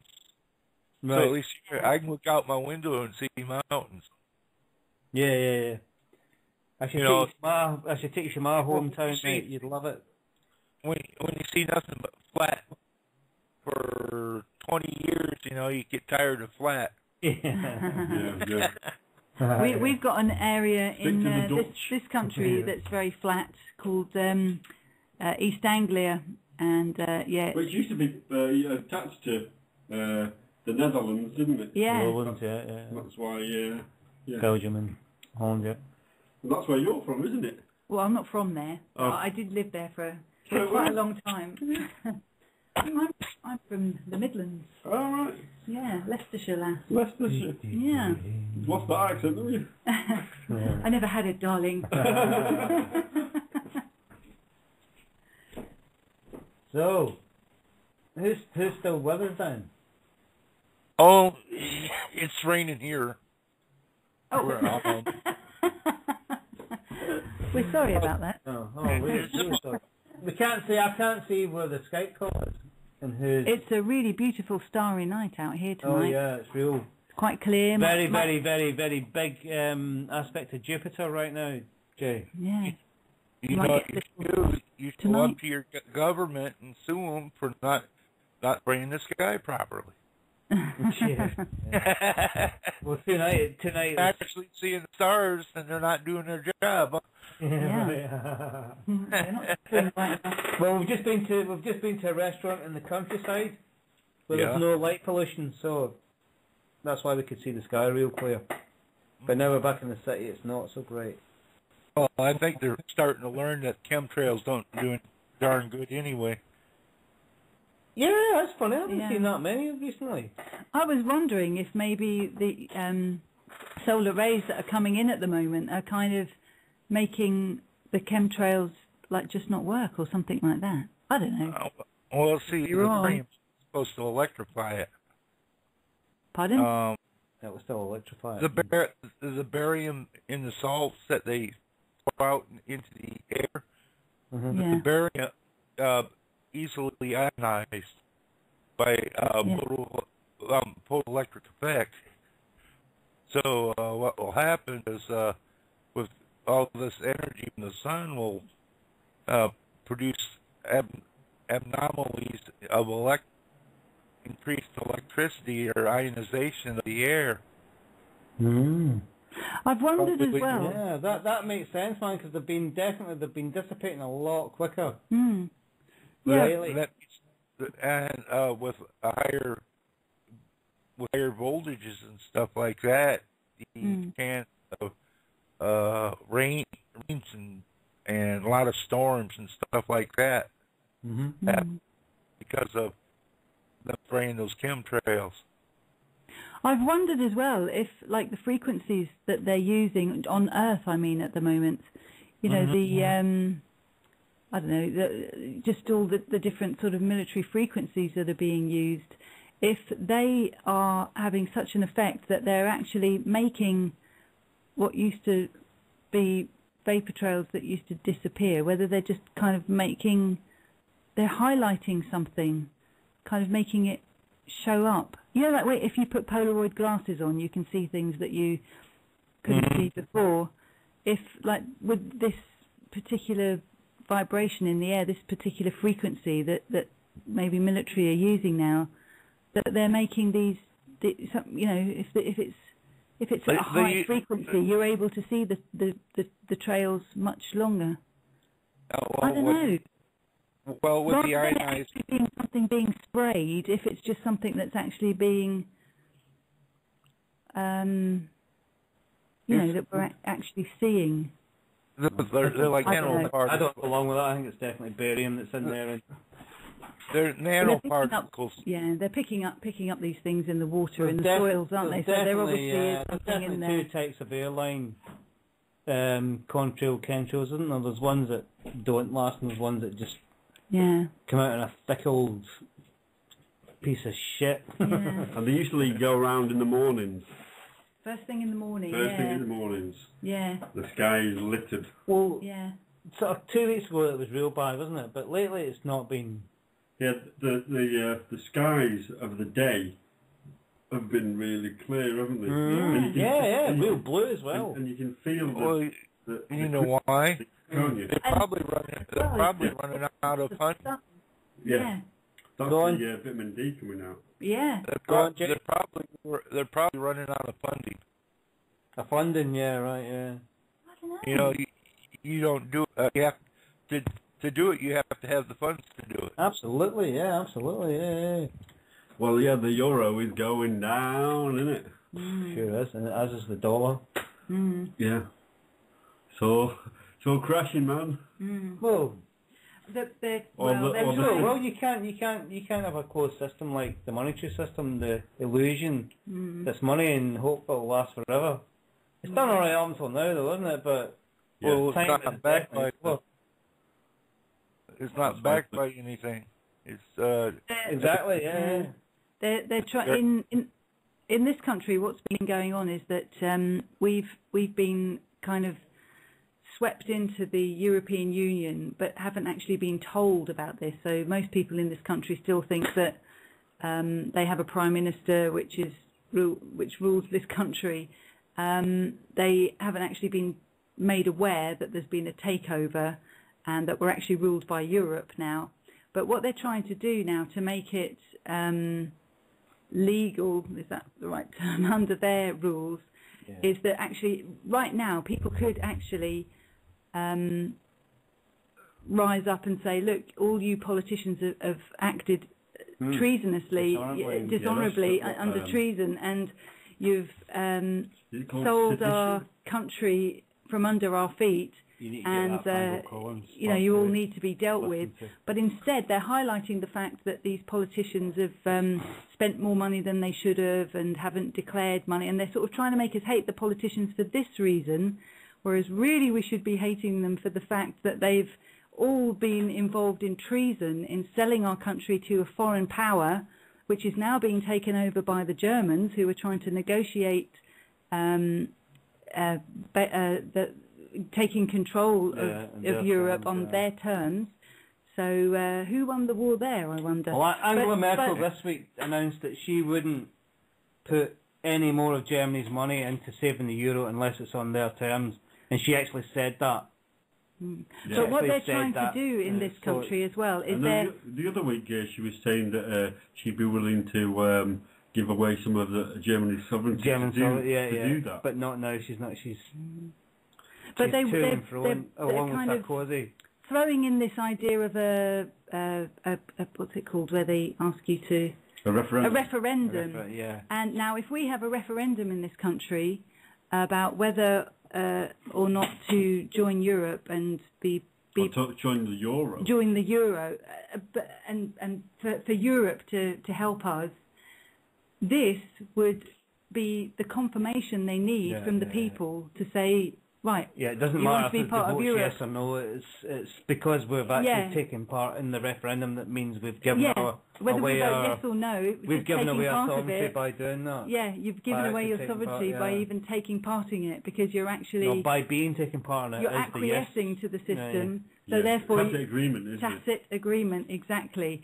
Whereas if you don't vote in it, this is the way they go about things. But don't worry about that, because you're still free. You're still a human. You're still a free soul. Yeah. Fuck them. Yeah. Yeah, but they're changing the laws. Non-compliance. Now, but this is another thing, though. Once the laws, they're changing the legislation. Changing the legislation, changing the legalese. They're not changing the laws. Basically, don't harm anyone, don't kill anyone, don't be a bastard. Harm, loss or damage. Harm, loss or damage, exactly.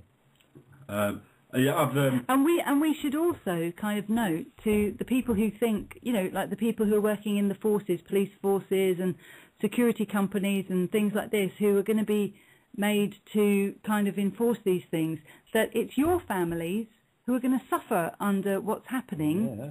So, you shouldn't be going around enforcing these things, because you're just really you're putting your own families into slavery and into very small cells.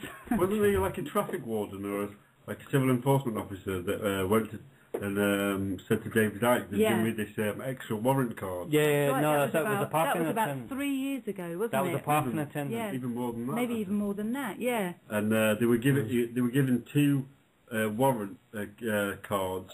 One for the performance of the duty as a traffic warden, civil enforcement officer, and another one as police, as a policeman, with the powers to stop and search. But I think stop and search private property like your car. They've probably changed that though, because they've now got the civil police force. I know, but that's all in the. They've morphed that into that, haven't they? Have you read the Civil Contingencies Act? Well, in that, it's a bit like the Patriot Act in America, where there's a part of it that says basically in the case of a national emergency, they can stop public assembly. They can take all property off people, and they can an act of what did they say there? State of emergency can be anything from a terrorist threat to like a flood or an earthquake, or a flu pandemic. So, and another interesting thing as well is that we were talking a few weeks ago about fracking, and the fact that they're bringing fracking to this country, to Great Britain now. And where they've done fracking in the north of the country, in Lancashire, they've actually experienced earthquakes up there, which has been admitted was from the cause of fracking. Yep. Now, interestingly enough, as well, again, about a year ago, maybe a bit longer than that, maybe a couple of years ago, there were our emergency services, the fire, the police, and the ambulance services, were coordinating with ambulance and fire and police services from other countries in Europe, which in itself is very, very odd to have forces from another country From Holland and coming into our country and working together. That's very odd. And they were working on earthquake emergencies. Disaster relief, yeah. Disaster relief. in a country that doesn't naturally. Our earthquakes are like 2.0. Yeah, that's a big one. When you jump up and down real quick. Yeah. I mean, a lorry or a bus goes by your house, and it's it's the same kind of thing. So there's no P wave or S wave on those things. Yeah, that's it. Yeah. We're a static field. Yeah. So why are we having earthquake emergency disaster drills going on in this country? Very bizarre. Disasters. They're creating a disaster for you. Yeah, they're creating. Yeah, exactly. They're creating a problem. They're going to fix it for us. Problem, a reaction, solution. Yeah. Well, you ask me, it's nothing but treason. Yeah. Yeah, all of it. So that's why we need to organise ourselves, wise up on the law, so that you know what your rights are, and that doesn't mean to say the Bill of Rights, is it? Yeah, the Bill of Rights. Yeah. Is it the Bill of Rights at the American? But you know what your real laws are about, and your real rights are. Maxims of law. Yeah, you're not tied to the corporation, and See here, or the master of your own ship. Yeah. Here under the Constitution, it only takes 2 witnesses to charge someone with treason. That means if you got 2 people, you can go up to a public official, say, we're both witnesses to your treason, and you should be able to have them charged. Well, ultimately, I think that if we all can become quite adept at how to use natural law and how to use common law, I should say, not natural law, but common law, to deal with just getting the system off your back. Well, it's not good enough just to get the system off your back and go, well, thank fuck for that, I'm free of the system. Because the system will always be there, and it's always fucking everybody, just because it's not... Fracking them. Fracking everybody, yeah, literally. Fracking your brain to pieces. So, we can't just kind of... We've got to get to know how... Show these lazy fracks how it's done. You're fracking here. You guys. Get the frack out of here. You don't frack and well, are you? Fracking great. I told you to stay the fuck away from me. Just fracking with you. Frack off. Fracking. Frack up. Fracking. Fracking. Fracking. Frack.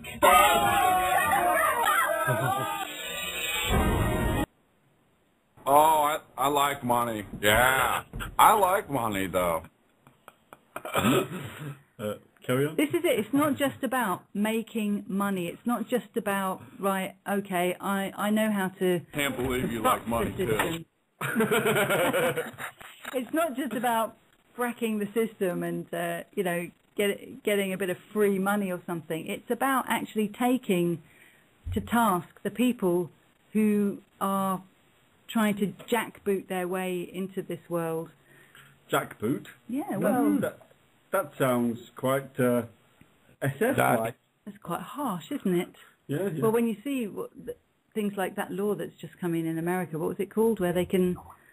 And like Max was saying that there was, 70, riot police in his town the other week. Right, well, we need to start making lawsuits against people, against towns that do that, and say, why are you wasting our... Or wasting tax dollars on bringing these people into the town when there's no need for it. You're wasting... But doesn't all the money that there's just corporations, they don't have authority. I don't know, we've got to find ways to start kind of... Say no more. Not just saying no, but actually saying, what the frack are you doing? And make them accountable, so that they can't just set up allow companies to start fracking. So we can say, why are you doing that? That's not a good enough reason. You're ruining the earth. We've got to start... Is there any good reason for fracking? Well, this is what they say. The good reason is that it's low carbon. Low carbon. But It's what about low carbon. It'll completely frack up your water supply and possibly cause earthquakes, but it's low carbon. why is it? It's not low carbon. It has the same amount of carbon as any other hydrocarbon. Why is it all about low carbon? We're carbon-based life forms. Don't we need some carbon? Yeah. Well, it's no Fire different. can sort itself out. It's no different from any other petroleum product. It has the same amount of carbon. Mm-hmm. They're lying to you.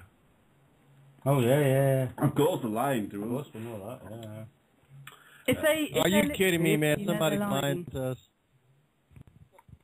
Say again, Steve? I said, are you kidding me, man? Does the government lie to us? I knew this guy, Will Thomas, man. This guy, Will Thomas, he was at the White House for 25 years, and he was telling people the government lies to you. The vigil at the White House. Yeah. He died in, Will Thomas, he died in January 23rd, 2009. He was a good friend of mine. Yeah, I heard you talking about him on Freighter Show. Is that right? Yeah, you can go to his website, still up. His wife's still runs Prop1.org. It's got 25 years of protest at the White House. Did he die of cancer? No, man, he was a good guy, but his dad was a multimillionaire. His dad played golf with Larry Silverstein, the guy that owned the World Trade Centers. But Thomas, back in 1981, he went to Israel. He swam across the Suez Canal, hiked across the Sinai Desert, walked across Egypt with no money. And he came back to the White House in 1981 with a sign that said, "Wanted, wisdom and honesty." And he was there from 1981 till the day he died. He got arrested over 50 times. And how You can see all the history of the White House protests they had on Prop1.org. The guy was awesome. When I first went there, I was supporting Bush, and then 6 months later, I was demonstrating against Bush. But me and Thomas were friends, even though on the different sides at first. What makes you? It doesn't really matter which one you're Yes, I against. support it. Is that you, Carolyn? Oh yeah, I've been sitting here laid back. I'm chatting with everybody on Facebook. They're all listening to you guys. But Are you going to hold that against me? Are you going to hold that against me? Oh yes, oh yes. I have to All I can do listen. is tell you, hey, I'm not going to tell you to go to hell. I'm going to tell you to go to heaven. Yay, brother. I guess we got to be nice to these evil people, you know. Instead of saying, hey, man, I love you, brother, go to heaven. Yeah, they need a lot of love. When people say F you, I always sit there and say, wait a minute, that's actually a compliment, you know. But yeah, did you support Bush 41 and 43? Holy crap. What? Did you support It's a Bush one-party 41 system. It doesn't matter who you vote for. You just get the I government. supported Bush when I first went to the White House. I was doing pool tournaments. I believed all that terror stuff, so I got involved. But luckily, getting involved led me to the truth. You know, that's a good thing. Yeah, exactly. The roll CFR. You mean Bush 41 or 43? You mean 43, right? Party 3. They call each other that. One was 43. Yeah, Bush, yeah, they call each other that because the Poppy Bush was the 41st president, and King George, along with Darth Cheney, he was the 43rd president. Oh, well, it was Bush Jr., man. You know, that's the one. Oh, okay. Well, that's okay. Alice's grandson then. Yeah. Exactly, yeah. Grandson of the beast. That's right. I bet he's got And he was W as well, wasn't he? W, yeah. So the fallen angel. What was it? Probably HW? got it tattooed across his ass. Skull and bones. I think George Bush Jr. had sex with that guy Jeff Gannon, that male prostitute that went to the White House. Yeah. They had Bohemian Grove.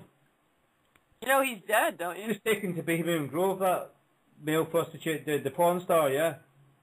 Yeah, you know, they used to to have a bunch of kids even brought to the White House late at night. That one came out. It was on NBC News. Yeah, that was HW. Yeah, he's a big piece of You big, huge people, yeah. Do you know, a friend of... Also happened under Bush Party 3 too, under King George and Dark Cheney. But did you know that Cannon's dead? I didn't know that. What did he die from, huh? Well, he was found dead. They said he suicided himself, which is another one of those. You got to kill the people with the dirt, you know. Another one of those Vince Foster suicides with Clinton, right? Something like that. Well, yeah, that's why he gets shot in the White House and they find him in a park. You know, when people die, they tend to fall a long way.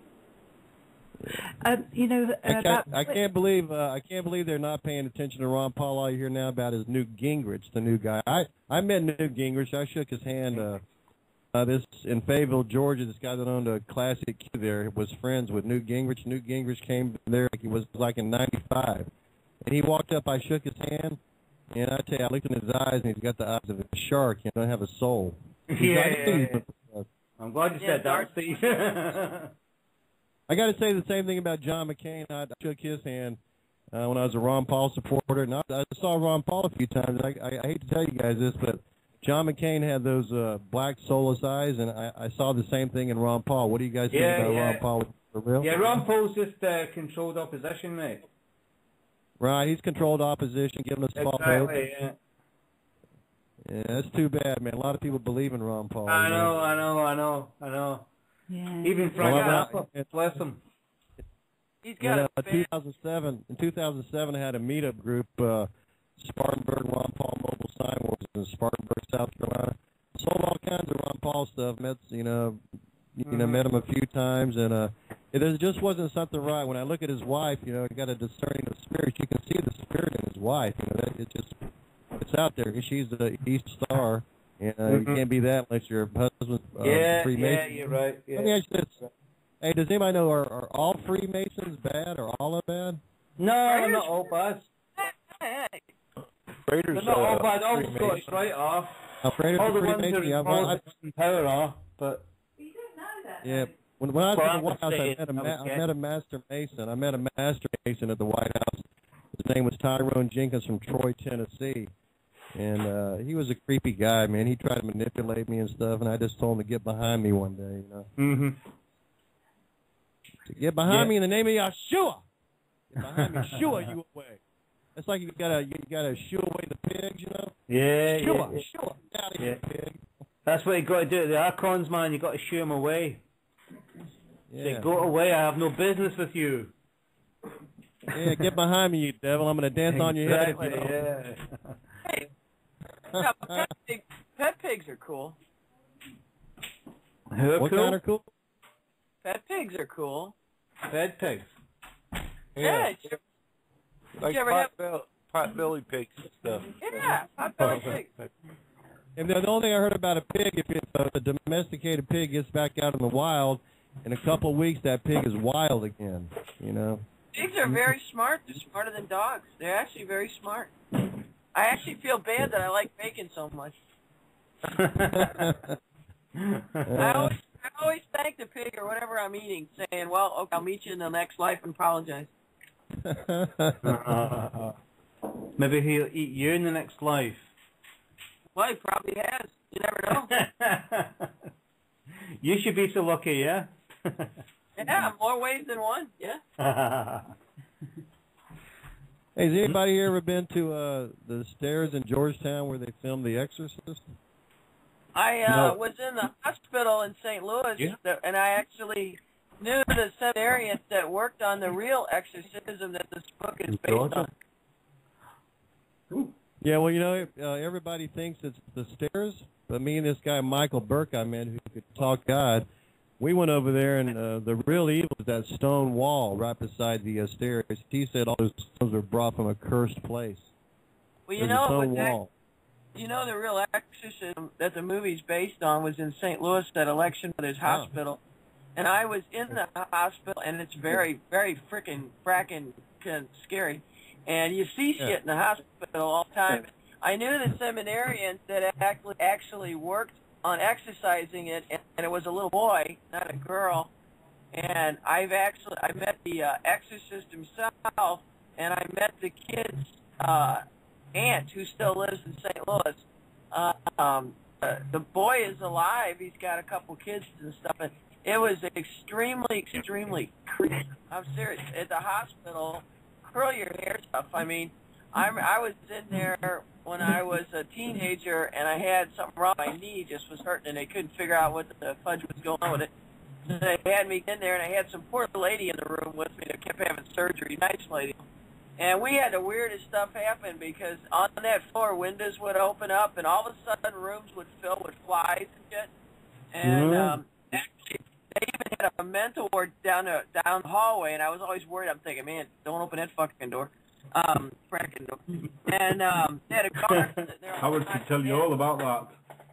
I kept thinking they were going to shove me down the hallway. Oh, but they had they actually had the rooms where the kid was at in Election Brothers sealed off, and nobody used the rooms anymore. You know, it is a trip. But I didn't see any pea soup though. When I first met Steve, he was living in a haunted house, and there used to be lots of weird things happening, wasn't there? Yeah. Well, the toilet used to flush, and we used to hear people going up and down the stairs at night who weren't really there. And the bathtub would sound like it was filling up, but it wouldn't actually fill up. And the toilet would flush itself, and the seat would go up and down on its own.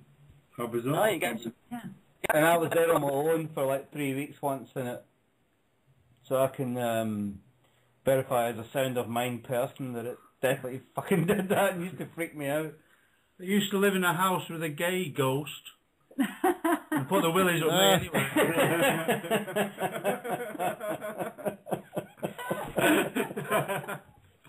You guys want to hear something strange? Stranger than that. I got another story. Do you mean that was a happy ghost? That's pretty cool. Happy, I'm a happy ghost. That's what he's I'll like. scare the heaven out of you. He's gay. He's got to be happy. Come on. Yeah. We all are. Hey guys, I had this other experience. Let me tell you real quick. This guy, Michael Burke, I met at the White House. He was a homeless guy, and he was heading out of town, and he said, well, God told him to go by the White House. So he came by to help me, and this guy could actually talk to God, man. We had some really strange spiritual experiences. Did a lot of fasting up there. I did. He didn't. So we were at a friend's house, and I've been speaking in, languages or tongues, whatever you want to call it, and I was in the bathroom, and all of a sudden, all these black ants started coming out of the walls, man. So I shouted at them in tongues. I said, Haramaraka Sheka Samakanaha. Something like that, And it stunned them. They just stunned. They didn't move. So we have power like that movie, The Dune, where when he speaks and the ground cracks in front of him. Our word, our spirit, when we speak, we can send a sharp sword right into the evil person's heart, man.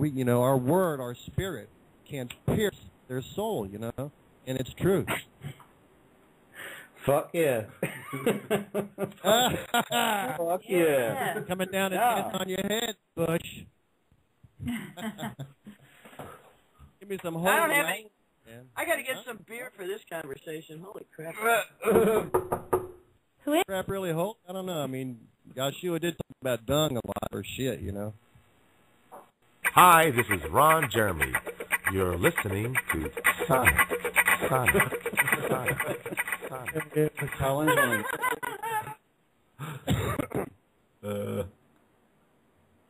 I think that's but really, true. We do saying there, Steve. Physically, you don't have a set of balls, but proverbially, you have a set of brass balls that wouldn't fit into a dump truck. An American girl. Fuck yeah! Fuck yeah! I'll drink that. Steve, tell you that Steve, tell you that Steve. That's my jangle. Thanks, Lisa. I think that Steve, the sign guy there, I think that it's true what you're saying there about that words can actually be very powerful and have a very powerful effect. So, yeah, we have to be careful that we're using our words with the power of compassion and love behind them. Well said. got to use So- them with diligence. Exactly. Okay. Yeah. Exactly. Because I mean, you can have anger and you can be forceful and powerful with it, with anger. But so long as what's behind that is compassion and love, you know, roaring for our lion cub. I love or you. whatever. That's why every day. We missed that one. What was that one? Smoke weed every day. Smoking with wah-wah-wee-wah! Why have we not had that one? That's a great one. What? Wah-wah-wee-wah! Over the toga. You guys up for a toga party? Toga! Toga! I think they're from like Greece or Home Guy. Oh, okay. Yeah. So what are you saying, Check? We need to be nice to the evil people. I guess we do need to be nice and love No, them. I don't think we need to be nice to people. I think that We do need to be nice to people. Well, yeah, we do need to be nice to people. Well, that's a given. But I mean, I'll be nice to you, right, and to my friends and that. But to people who are fracking and people who are behind making up laws which do nothing but enslave us, legislation which does nothing but enslave us. These people, I don't love these people, and I don't like these people, but I would, get quite angry. I get very angry about these people, but it doesn't mean that my anger is vindictive and vicious. It's coming from a place of love to be angry with these people because I think that they are damaging. Yeah, the psychopaths. Yeah, they're psychopaths. They're completely. The 25% of the world up. who are psychopaths are actually well in control now, and they need to be 25%. Yeah. taken down. Yeah, 4 in every 100. And so the thing is, no matter how much you love them, the thing is, no matter how much you love them, they're not going to repent. They're not going to turn away from their evil, wicked ways, right? No matter what. Yeah, that's why they need to be taken out, have their pants taken down, and their bare asses spanked. Yeah. And hey, when I was in the White House, here's my idea, man. Thank you, sir. Can I have another? That's a metaphor. Here's all we need. We need. Hey, all we need is 3 million people to march to D.C. Just march right in Congress, take all their clothes off, and tar and feather them and throw them out. Yep. That's all we need. But we'll do it with love. You know? Yeah, we'll use. Well, we'll be doing it with our hearts in the right place. We don't necessarily have to do it with love, but as long as our hearts are in the right place. I guess after we tar and feather them, we can offer to give them a bath. That'd be love. Well, you can bathe them. I ain't Bathe them in touching petroleum. Yeah. Near an active. I really wash that shit off. Yeah. Hey, Jay. Yeah. How's Swami coming along? He's waiting for Frater's call. Okay. Okay, fair enough. I asked him if he'd like to join us, and he says no. He has to wait for. Frater was supposed to call him around 5. Was Frater show on or something today? I don't know. He's waiting for Nirvana. Yeah, I'll drink to that. Yeah, he's on 10 Central, isn't he? 10. Yeah. 10 Eastern. Yeah. Oh, I was gonna say he's calling him kind of early, unless I had another stroke. Oh, It's he's only probably 5 got a lot to say. Usually the day of the radio show, usually he calls and talks for a couple hours, so he he does a lot of background, doesn't he? Yeah. Get background. Of course, you being a star of the Frater X show, Jay. Yeah. Have been. Yeah, no, I've got it on podcast, man. I listened to it. Yeah. I've listened to it more than 3 times. I've listened to quite a few. I put it on a memory stick and put it in my car, and it doesn't remember the that you stopped at, so you have to fast forward it. So I've actually listened to it loads of times in sort of 30-second segments. I like personally. I prefer the 5D meditations personally. Yeah, the 5D meditation is also on the same stick, and that's very good. And that was interesting that Herb guy listened to it afterwards. Oh no. And then he had the same experience that me and Steve had. Yeah. Do you remember Jay last week? Yes, I remember. Yeah, amazing, isn't it? But I I found out something about absolutely... that technique we used last week. What they finally told me about is an offshoot of that technique is what they use for teleportation. So Wow. if you keep practicing that technique. So that was the door I was at. Except the only difference is when you're letting your light shine from within, you let it shine and go to the highest level like before, and you'll see that golden light, and pretty get enough power level to that light, and the flow, it will actually dissolve your physical body, and when you refocus it, you'll end up to the spot you refocus at. Wow. But I tell you what, man, I did the first 5D meditation again in my van at work about 3 days ago. Mm-hmm. And it was working until a garbage truck went by. Going, wah, wah, wah. So on last week's show, did we boarded a spaceship, but I only got to the door. But Reset and Herb guy got on there, didn't they, Jay? Yeah, and I took they got into the corridor. Well, actually, Herb guy got onto the and then bridge. Did someone come up and say, "Can I see your ID, please?" No, Captain. He got to the bridge, didn't he, Jay? Yeah. Wicked. Of the SS Enterprise. I was like, you bastard! How come I didn't get in there? I only got to the door. On the outside of the outside of the door. Like I said, the more you go over that one over and over again, the more you'll remember. And Yeah. You're going to end up there. Oh, it was very vivid. It was very vivid. The vision was. But it wasn't as good as the previous one, the fortnight before when we did the because that was the flag. The Gesell. Yeah, yeah. Because you were at a that lower. Was amazing. Collective. you were at a lower frequency level, so it was easier to do. Right. Okay. You were in the collective consciousness when we were making the beings. Right. When we went aboard ship, we went at least 5, maybe 6D at least. Wow. Well, I didn't, because I only got to the door. So you're like, your name's not down. You went like 4.5. Yeah. No, I'd had a couple of beers. I think that had a lot to do with it myself. Oh, well, it probably helped you. Yeah. I think it hindered me. I think it was like held back somewhat last time. Mm-hmm. Well, we're heading into the last section. Well, we are in the last section, but we're heading into the last few minutes, and so I'm going to stick a little tune on. I had one lined up there. Oh, did you? All right, okay. Well, then. Is the one you particularly want? Well, We're just going to let Nick line up a final tune then. We had DJ Squid Vicious lined up. Well, this one's a lovely little tune by Feist called Limit to Your Love. Oh, wasn't that nice?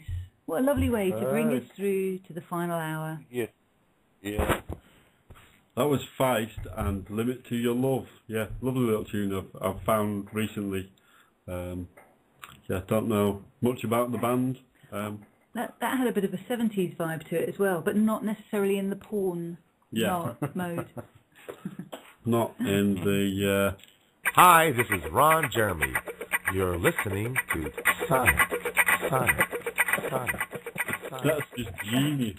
Yeah, that little waka waka guitar track in the background there is just... I couldn't believe my luck when I heard that the first time. I was driving and a friend had given me the album on a memory stick, and it was on in my car, and because that's actually the second track on the album. The first track is about school days, which play for you later sort of thing, but the second track came on and he just said that, because Lobo, as you all know, knows Ron Jeremy, and Nick and I have been chortling over the fact that he knows him, sort of thing. And that's the kind of guy we're dealing with when we're dealing with a Lobo, which is amazing. Love you, man, if you're listening or on the podcast. Yeah. But yeah, I had to stop the car before I crashed it. Oh yeah, you can't actually listen here now, can you? Because it's a podcast. But if you're listening after the event, yeah, we love you, man. Yeah. And it'd be great for you to come back on the show. Yeah, we can't wait to hear you again, and I can't wait for Ladybug as well to put a few more videos up of the horses and everything. Yeah. Well, Lobo was the pioneer and anchorman, wasn't he? Yes. I know, he's amazing. And he was very good at it. We were like, oh no. He was Ron Jeremy. Yeah. We were the bumbling Brits, and there was the professional American guy. You guys, I missed the first 15, 20 minutes when I was waking up. Did Freeman come on? He just put something on the agenda 15 minutes ago saying that I wonder if he's got a new show tonight, because it says tune in to the Free Zone at 8 p.m. Central and Let's It Real. I wonder if he's going to be live tonight. Well, that normally means he's got a show. Yeah. Okay, he just put it up 15 minutes ago. I just told him he should have called in. I just commented to him that he should have called into the lounge with a plug. We want Diva. Yeah. Can I just say, Diva's shirt or sweater is just cute.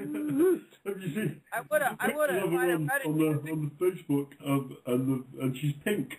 No, she's pink. hold on a minute. For listening.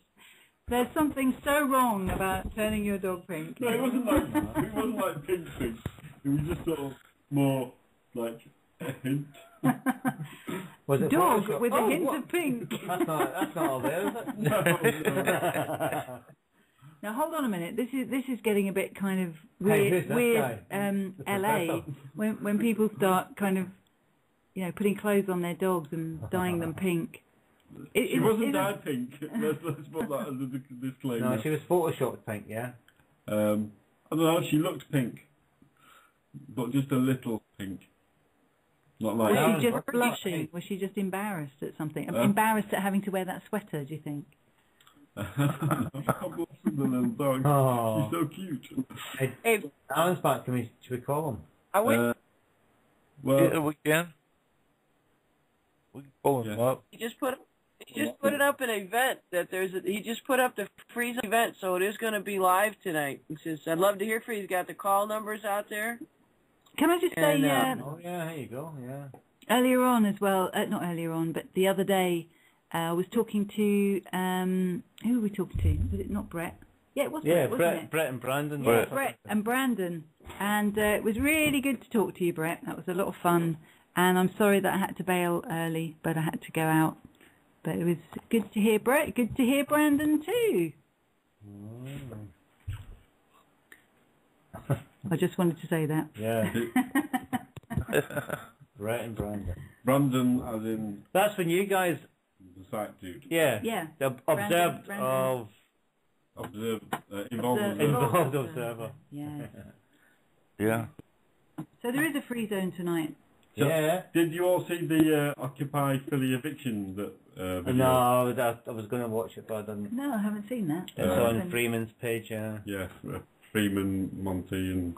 So did they come along with like glasses of champagne and nice little kind of trolleys to escort people off with? And no, they just didn't evict them anyway. Oh, they didn't evict them. Okay. No. Oh, I thought you were going to say they did it in a really harsh way. No, the police were just. I don't think we can get them away, can we? So we just left them basically. So they didn't.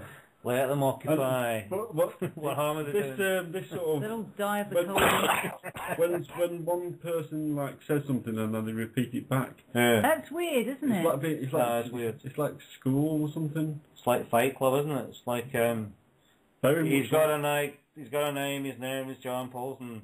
Yeah. Or Bob Paul, whatever Meatloaf's name is. Yeah, the Meatloaf guy. Yeah. He's got a name. His name is Bob. What's his name? I can't remember. Yeah. But yeah, it is a bit like that. It's like, yeah,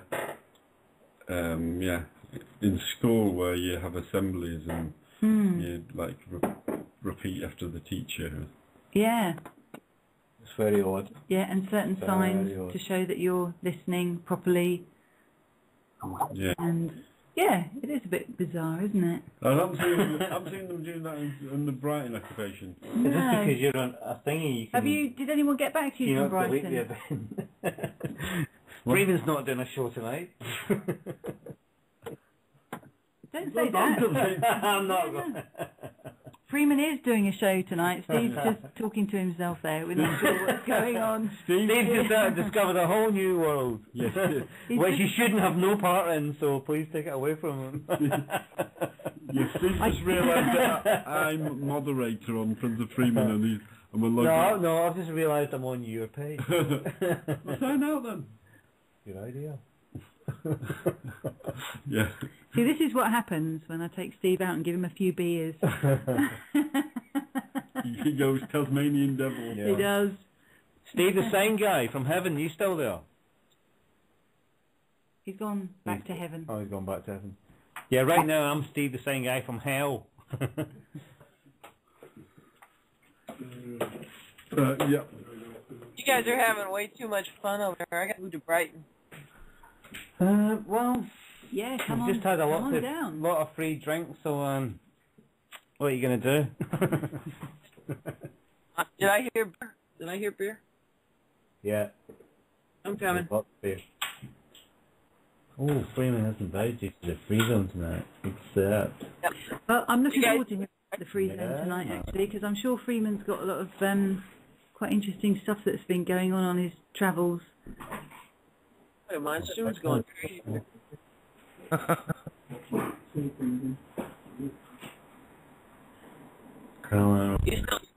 hear Jay's laugh in the background. It's quite an interesting. It's quite an interesting. Probably go be about conspiracy of Santa Claus. There you go. there ain't no Santa Claus. Yeah, I heard that. What about the Santa Claus? There ain't no Santa Claus. Yeah. We're going to get an in-depth study of why there ain't no Santa Claus. Hey, there might not be a Santa Claus, but there's definitely an Obi-Wan Kenobi, which is on your Meta-Sabian picture, Jay, yeah? Oh, I think it looks like the Emperor. The Emperor. Well, the Emperor Obi-Wan. It's excellent, isn't it? I love it. Well, as long as you don't think you look like Darth Maul, that's okay. Yeah. No, I don't got the little horns in front. You gotta color that in. That's like some crayons. Yeah, we could maybe get a Meta-Sabian colouring book going for the kids. Yeah. Yeah, no, that would be an idea. Yeah, it's a must-have for Christmas. Oh. Yeah, suggest that to Jean or Jean or Aiken. Aiken sometimes comes on, doesn't it? He does, yeah. Yeah.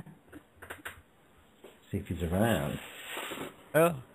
Yeah, it's an interesting time at the moment, Christmas. There's always kind of... I mean, it must be the same in America as here, that, you know, you don't get much kind of going on the news, and it's a time when they just kind of slip crazy things in through the back door when nobody's really looking too much.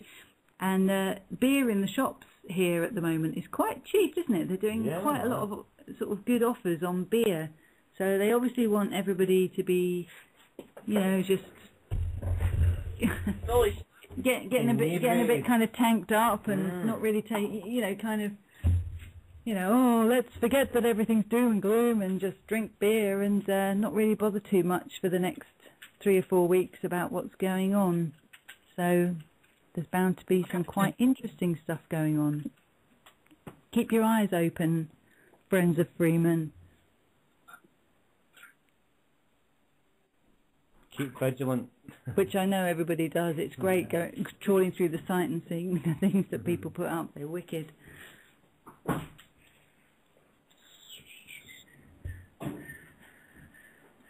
Are you looking for aching? Should we put a song on now? Yeah. Let's put some music on. We're going to play another track now by a good friend of Freeman. Before that, we're gonna say good night. Well, I am Sonic, because I'm going to go to bed. Hi, this is Ron Jeremy. You're listening to Sonic. And good night from Sonic. Sonic. Night, guys. Night. Lots of dreams, love. Cheers, mate. Cheers. Thanks a lot. Cheerio. Howard says good night.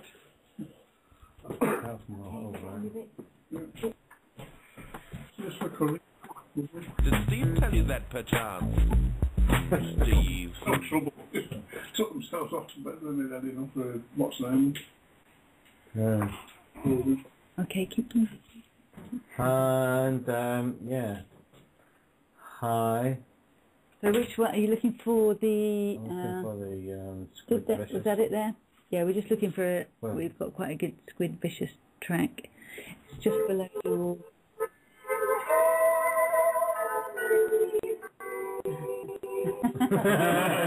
That's got to be Jay. Oh, or is it Steve?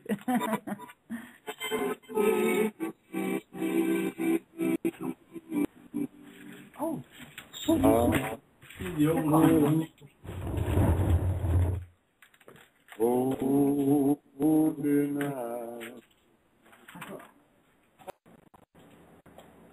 And we're back. Hi, everybody. Hello, Gene. What's going on, guys? Sorry, what's that?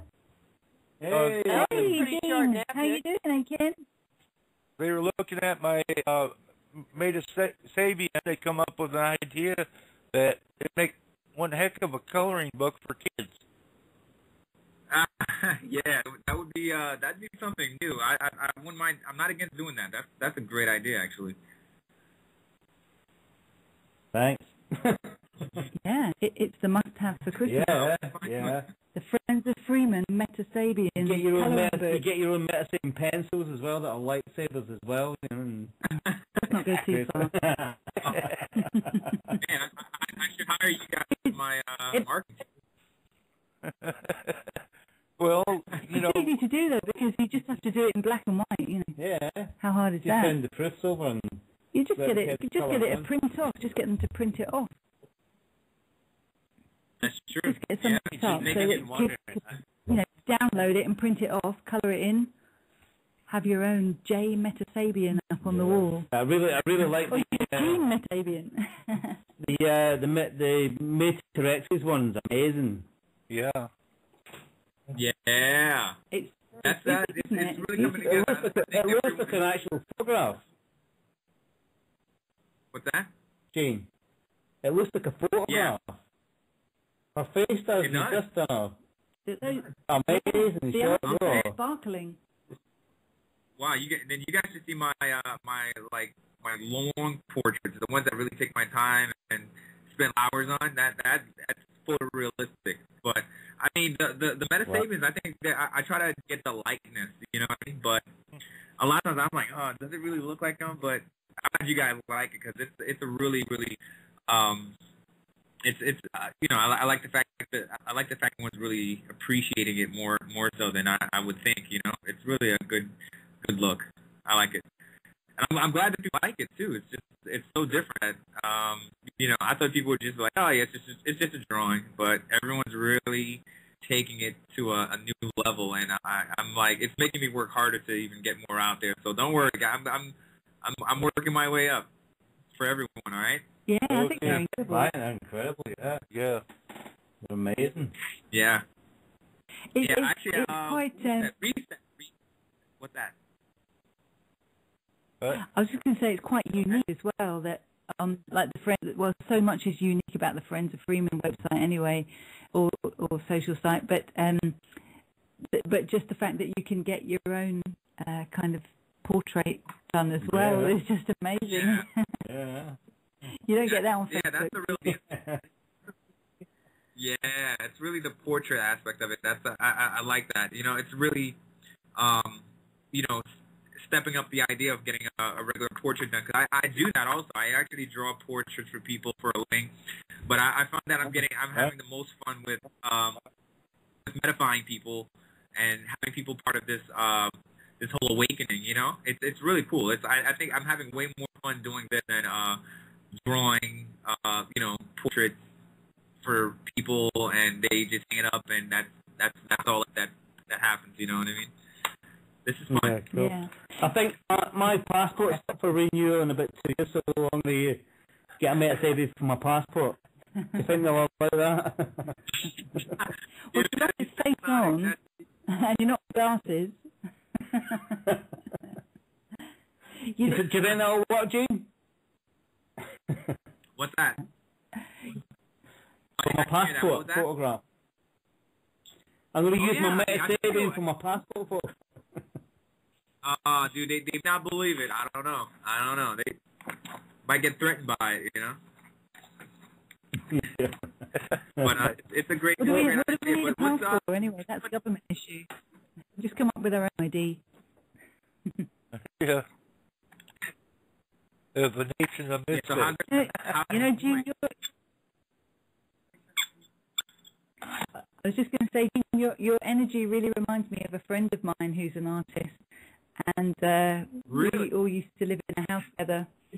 Yeah. And very similar. He was very much into just kind of this spontaneous art as well, and would just draw people, and was always just coming up with things, and has that same kind of energy of just you know, putting something down, drawing, and doing. Yeah, he used to do portraits of people as well, and they were amazing. You know, you just really capture just a little something about somebody. Human camera. Yeah, that's it. What's that? But it's a camera with perception. Or a meta camera. A meta camera, yeah. That sounds. That'd be amazing. But no, I'm looking at the J. Yeah, I still have a lot. I still have a lot of work to do with a few, not everyone's really, because even Retta's and a few, because I haven't really gotten the computer tone in there yet, the gray tone. You know, I like to kind of like pop it out, get all the you know, reflective shadows, reflective light, and the core shadows in there, and it looks even better once you get out of the sketch mode. You'll see it. Just like, well, it'll look like comics, like before the coloring, but then once you get the coloring, it just really adds the whole effect, really. So stay tuned. It's gonna be really, really. And guys, also wanted to let everyone know. All right, me and the Sabian crew, we just got first shipment order in. So do not buy it off of the website. You can if you want, but I know I'm having a lot of issues with the publishers and stuff. But we do have. What I'm going to do is set up a PayPal account and stuff like that, so you guys can order it directly from me, because it takes way too long to have it ordered from the publisher, and plus you don't get it autographed and stuff like that too. So if anybody wants a copy, just kind of hit me up and we can set something up. And it's still $10, no extra. You know what I mean? Probably just for shipping. You know, $2 for shipping, but you'll get a better break if you buy directly from me. So forget about that publisher stuff, because it's really annoying. They don't do a good service with it. So I'm ordering them, and then I'll be shipping them out autographed and with other promotional stuff too. Like we're trying to get some posters and different things like that too. So, and prints and different things like that. So a lot of little things. So I'll keep you guys posted on that. Okay. It's really cool. Cool. That sounds great. Yeah, we'd love to order some from you. Yeah. Remember, just contact me. Okay. What's that? Yeah, Sonic's got a guy over here in a comic store that think he's going to is interested in a few copies, so we'll get a few off you and get them on the streets in Brighton. For sure. Let me know, all right? And we can work something out. There's a market for that kind of thing here. In a package. Yeah. Will do, brother. Oh, that'd be great. Yeah. Yeah. So who else is here? Who's on today? Hey, I'm here. I actually had a question for you, Gene. Yeah. So who? We have Reese has got a question for you, Gene. Oh yeah, go. Yeah, What I do got a you question say? for you. Yeah, I actually, I ordered the first two of Metasavian, and I ordered it off Amazon, and expecting it to be color, showed up black and white. Yeah, see, that's the old guys- version. Yeah, but with that is actually the No, I rare was just version. gonna We see if actually you could do fill have me the in. black and white anymore. I'm sorry. I was just going to ask you to What was fill that, me in Rita? because I was a little mystified by that. Yeah. Yeah, that was. You might. How long ago did you order it? I think it was. It was a like while ago? A month and a half ago, maybe a month. Yeah, because we're no longer on Amazon. What happened was we were with a different publisher called Lulu, and they were terrible. They actually kind of robbed us for a lot of the first couple of issues in black and white that we had. So we stopped that publishing company, but I think you might have ordered it towards right before we did that because we don't have it available on Amazon anymore or Lulu, and we went with a different publisher. And then by that time we already got we were working on the colored version, but it's okay because you might that's actually the rare out of the rare because we don't even do the colored the black and whites anymore. So hopefully when this thing kicks off and it becomes a runaway hit for awakened minded people, and it becomes like a really we become more the mainstream instead of like what's going on now. I think it'll be worth a lot more something. Who knows? And but don't worry. But read that I do have a picture of you from. We can modify that. So yeah, sorry about that. There's music playing. You're breaking up there.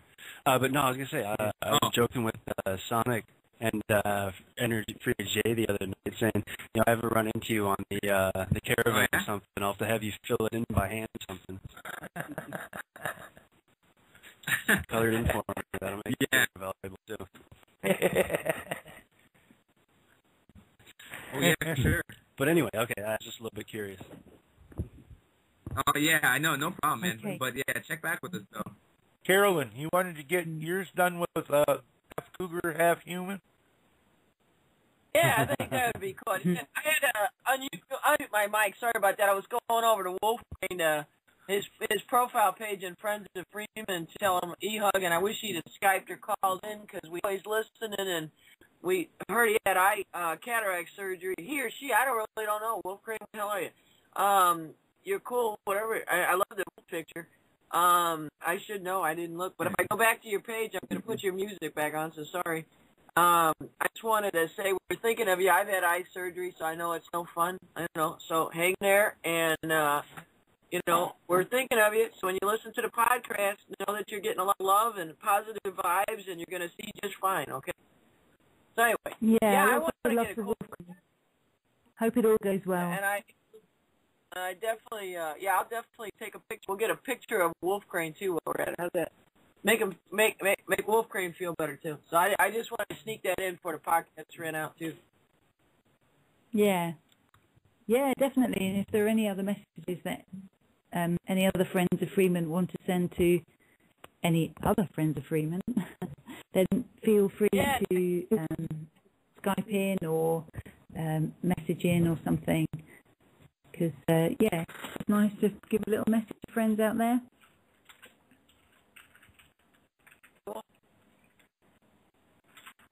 Mm-hmm. Did we lose you there? Yeah, everyone's here. Hi, Gene. So Gene, what are you up to at the moment? I'm actually working on.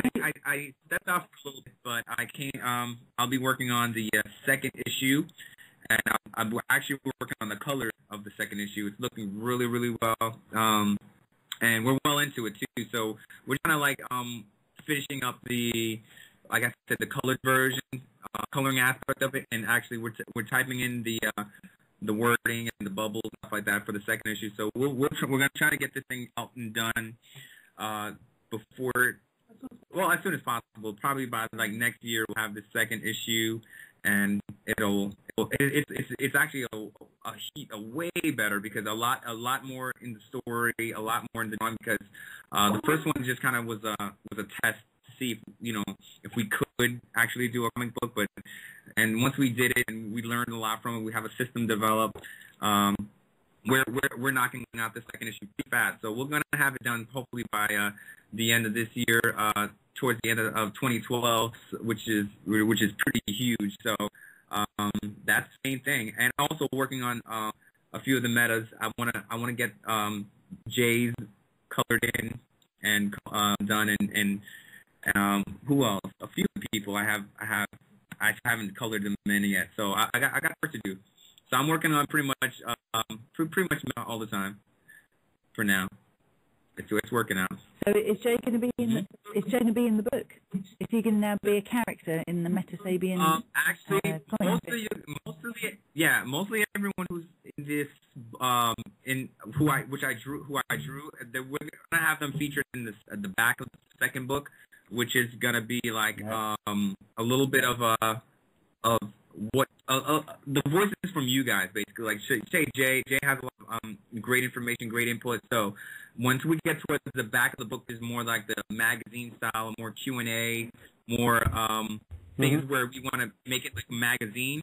We're gonna have I'm just like Brandon. I have Brandon gonna be contributing some information. Freeman is, and also Jay and Matter X or anybody else who wants, Darren, if you want, because I drew them already. So if they want to contribute some sort of like great bit of information that we'd like to put in the book, I want to have that set up too. So, but that's not towards maybe later in December. Hopefully, I can get some great info so we can put it in the book. Like Sonic, I'm gonna need some of you to really kind of push your meta and what what you want to promote as far as like the music. I want to put everyone needs to have like sort of like kind of ad campaign or something like that. If you have a website, you want to promote it, we want to put it in the book. If you have a show or if you have great information or stuff like that, we want to put it in the book, because it's really got to be about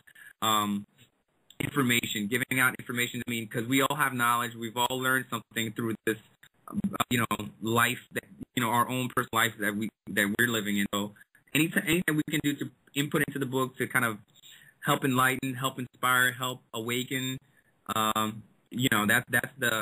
what we want to do. So it's gonna definitely go down.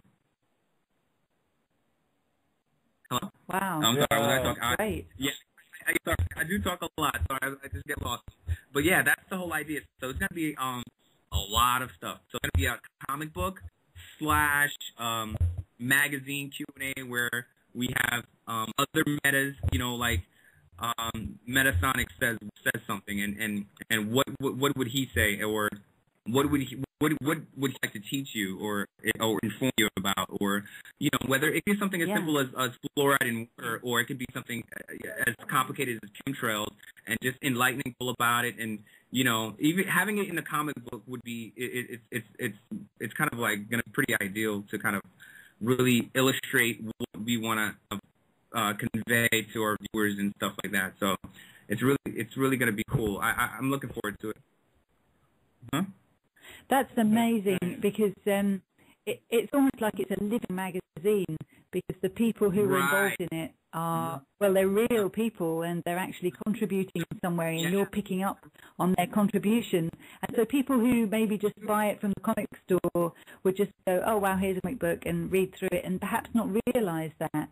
Then they must just pick up on the fact that it's just a beautifully, amazingly well illustrated, and they might like the feel of it, and this is a great comic book. And then later on, when they realise, wow, this is really a living thing, that's going to be a really great thing, isn't it, for them to kind of get a realisation of that at some point, from just thinking that it's just something that's made up. It's got more dimensions to it. Yeah, it's metaphysical.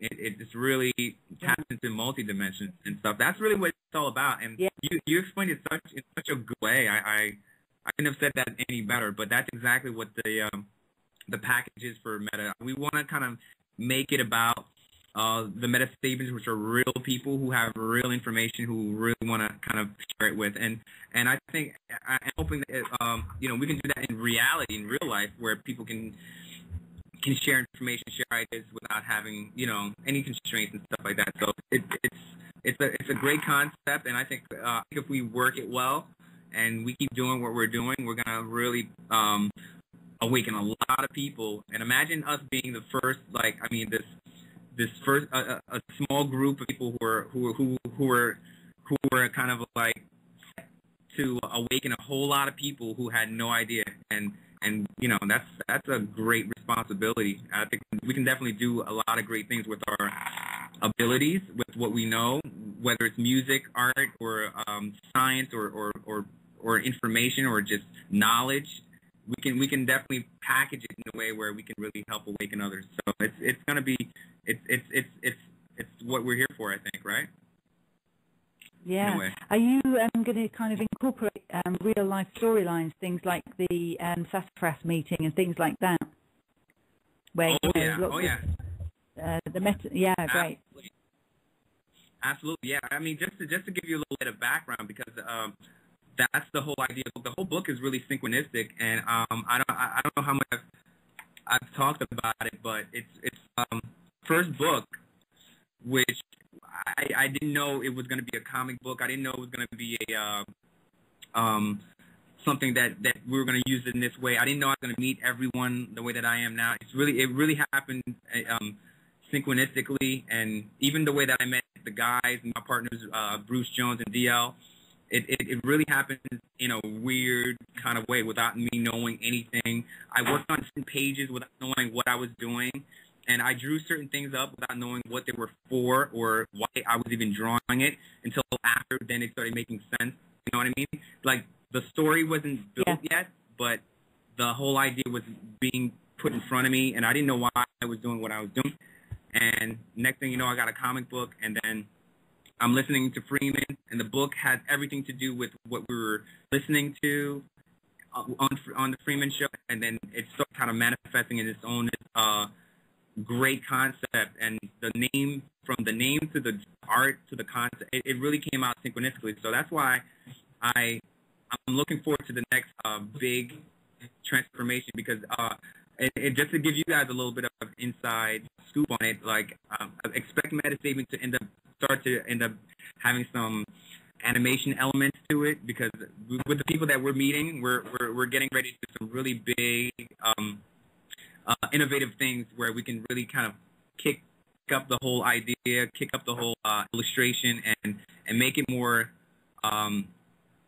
more accessible to people. So we're really trying to grow the whole idea, and really trying to grow the whole just concept, really. So there's going to be a lot of synchronistic changes, new Metasapiens, new stories, collaborating stories, how Metasapiens kind of meet and connect, and they kind of deal with certain pressing issues, you would say, that are current events, stuff like. We really want to make it, find a quicker way to make it available, so it doesn't take too long for people to wait for the book to come out. So we're going to try to really push all of our abilities, and it's a lot. It's a lot. So I could give you a little bit of information, but I mean, there's a lot of people are really playing what we're doing. So this is like, we love the support. That's the main thing. I can really relate to what you're saying as well about the way things just kind of click, click, click. Something happens, or you think something, and or you just, it's like you say, something that's kind of unrelated, or just an idea that you get that's not like related to any kind of conspiracy or anything. Just your life. You just get an idea, and then suddenly things start falling into place. And I mean, I've found recently that just the speed of the way things are kind of coming to me, it's just it's overwhelming sometimes. God, you think something, or you start talking to somebody about something, and then the next day somebody comes to you and says, "Oh, we've got this person on the radio show," and or something happens, and then somebody's coming to town to do a talk about this very thing, and it's like, well, great, that's it. But it's just like, God, it's almost wow.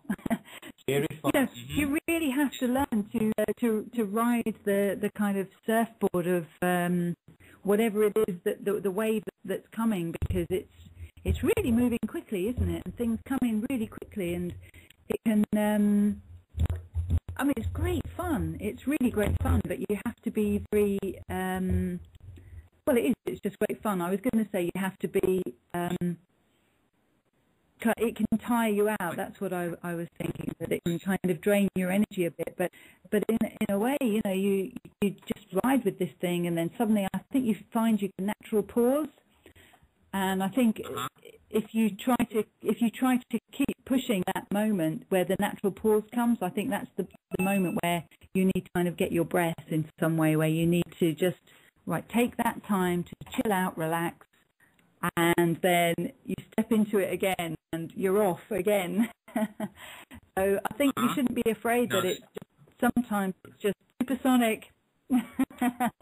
And I say that with Sonic as well, because he is a supersonic guy. But it is, you do get that feeling that you're just kind of at some kind of rocket speed going along, and then a natural pause comes, and you better step off at that moment and just take a breath, take your time, and then you're gonna go. That's absolutely that's so right on. Yeah. It's like it's like taking the ball and running with it. You're in a game, and all of a sudden you were handed off the ball, and you're running. And you get a natural timeout comes in. Yeah. I just wanted to ask Aiken as well, are there any people in the magazine, in the books that are not part of the Friends of Freeman thing, people that you know outside of this? No, not yet. Not mostly. It's pretty much everybody from the Friends of Freeman, because I realize not everyone is awakened fully or that has information, but I think the people who really have the information that can really help me put it in the book, or maybe just to have the content. So really, all the friends from Friends of Freeman are the people that I've connected with, and I feel like have an extreme amount of knowledge and information, and we've all become great friends, and I think it's just a great way of helping put out content, really. But yeah, as far as I do have my son, my little guy. He's in there, but mostly, it's the people from the Friends of Freeman and friends and family, pretty much. Yeah, so it's it's a combination, I would say. Just us. Yeah. That would be. Yeah, anybody who's willing to show me their face. Yeah. I didn't know if maybe you'd maybe sneakily made a metasabian of your that comes around collecting trash, or your postman, or somebody that works in your local superstore or something. Maybe Yeah. Well, yeah, friends. That's all included in friends. People I know, but I know it's gonna grow, definitely, because just the amount of people so far that we've been able to metafy, it's growing exponentially. So it's really growing.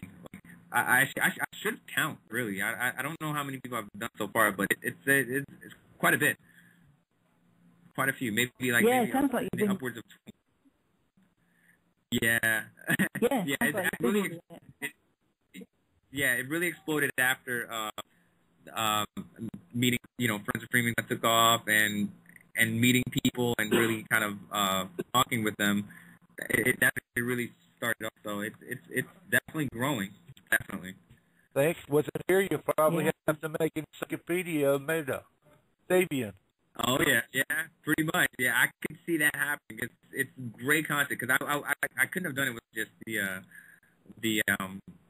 people to really who really were with it, and they really wanted to get a character done. So it's I owe it to the people too, because they're amazing faces that create a unique look, and the extra stuff that I add on really is just the extra, but the faces faces really bring the characters to life, because everyone's face is unique, really, and it makes for really unique looking characters. Mm-hmm. That's something. Thank you so much for giving us a good lowdown on the book there. We're going to take a short break now, and we'll be back in. We'll be a bit of Jimi Hendrix there with Freedom. So we're all back on. Who have we got with us?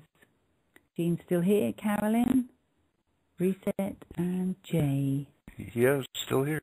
So we're over here in Britain. We're into the well into the midnight hour now. Yeah, well, the midnight hour has only got 5 minutes left to run, and then it'll be the 1 hour. It'll be the early hours of the morning. The witchy hour. Staying up for Freeman then, right? Yeah. Well, I'm not going to stay up to listen to Freeman live. I've been drinking all night, so it's bedtime for me. We've actually got a nice little clip of Freeman that you put up, Reset. Yeah. Did you put that one up, Freeman? The Truth Frequency clip. Okay, we were just going to play that at the end of the podcast. So we've got about 2 minutes here, just to say cheerio and everything. I just want to say hello to one of my friends of Freeman. I'm not going to say the name right here. I'm not sure how to say it. Joatino. I hope I said that right.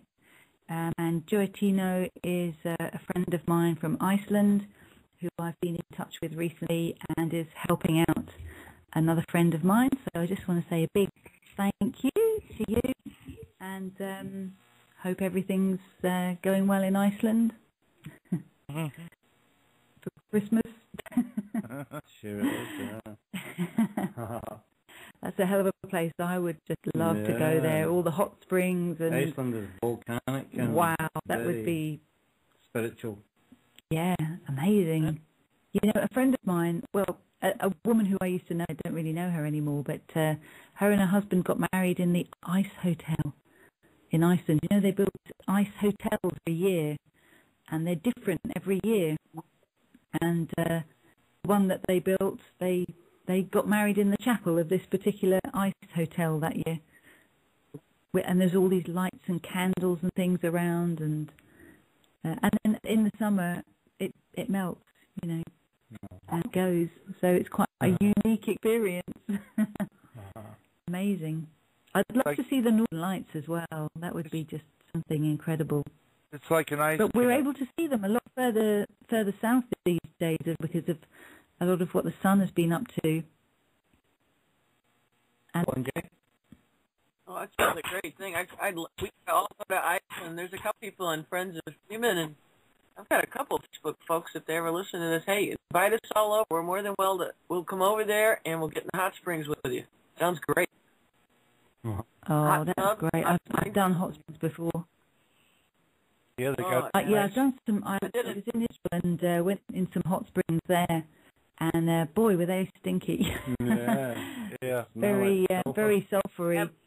You know, I got a real headache afterwards as well because you get all these, you know, it really detoxifies you, and so all your toxins are exploding from your body, and you get a big headache.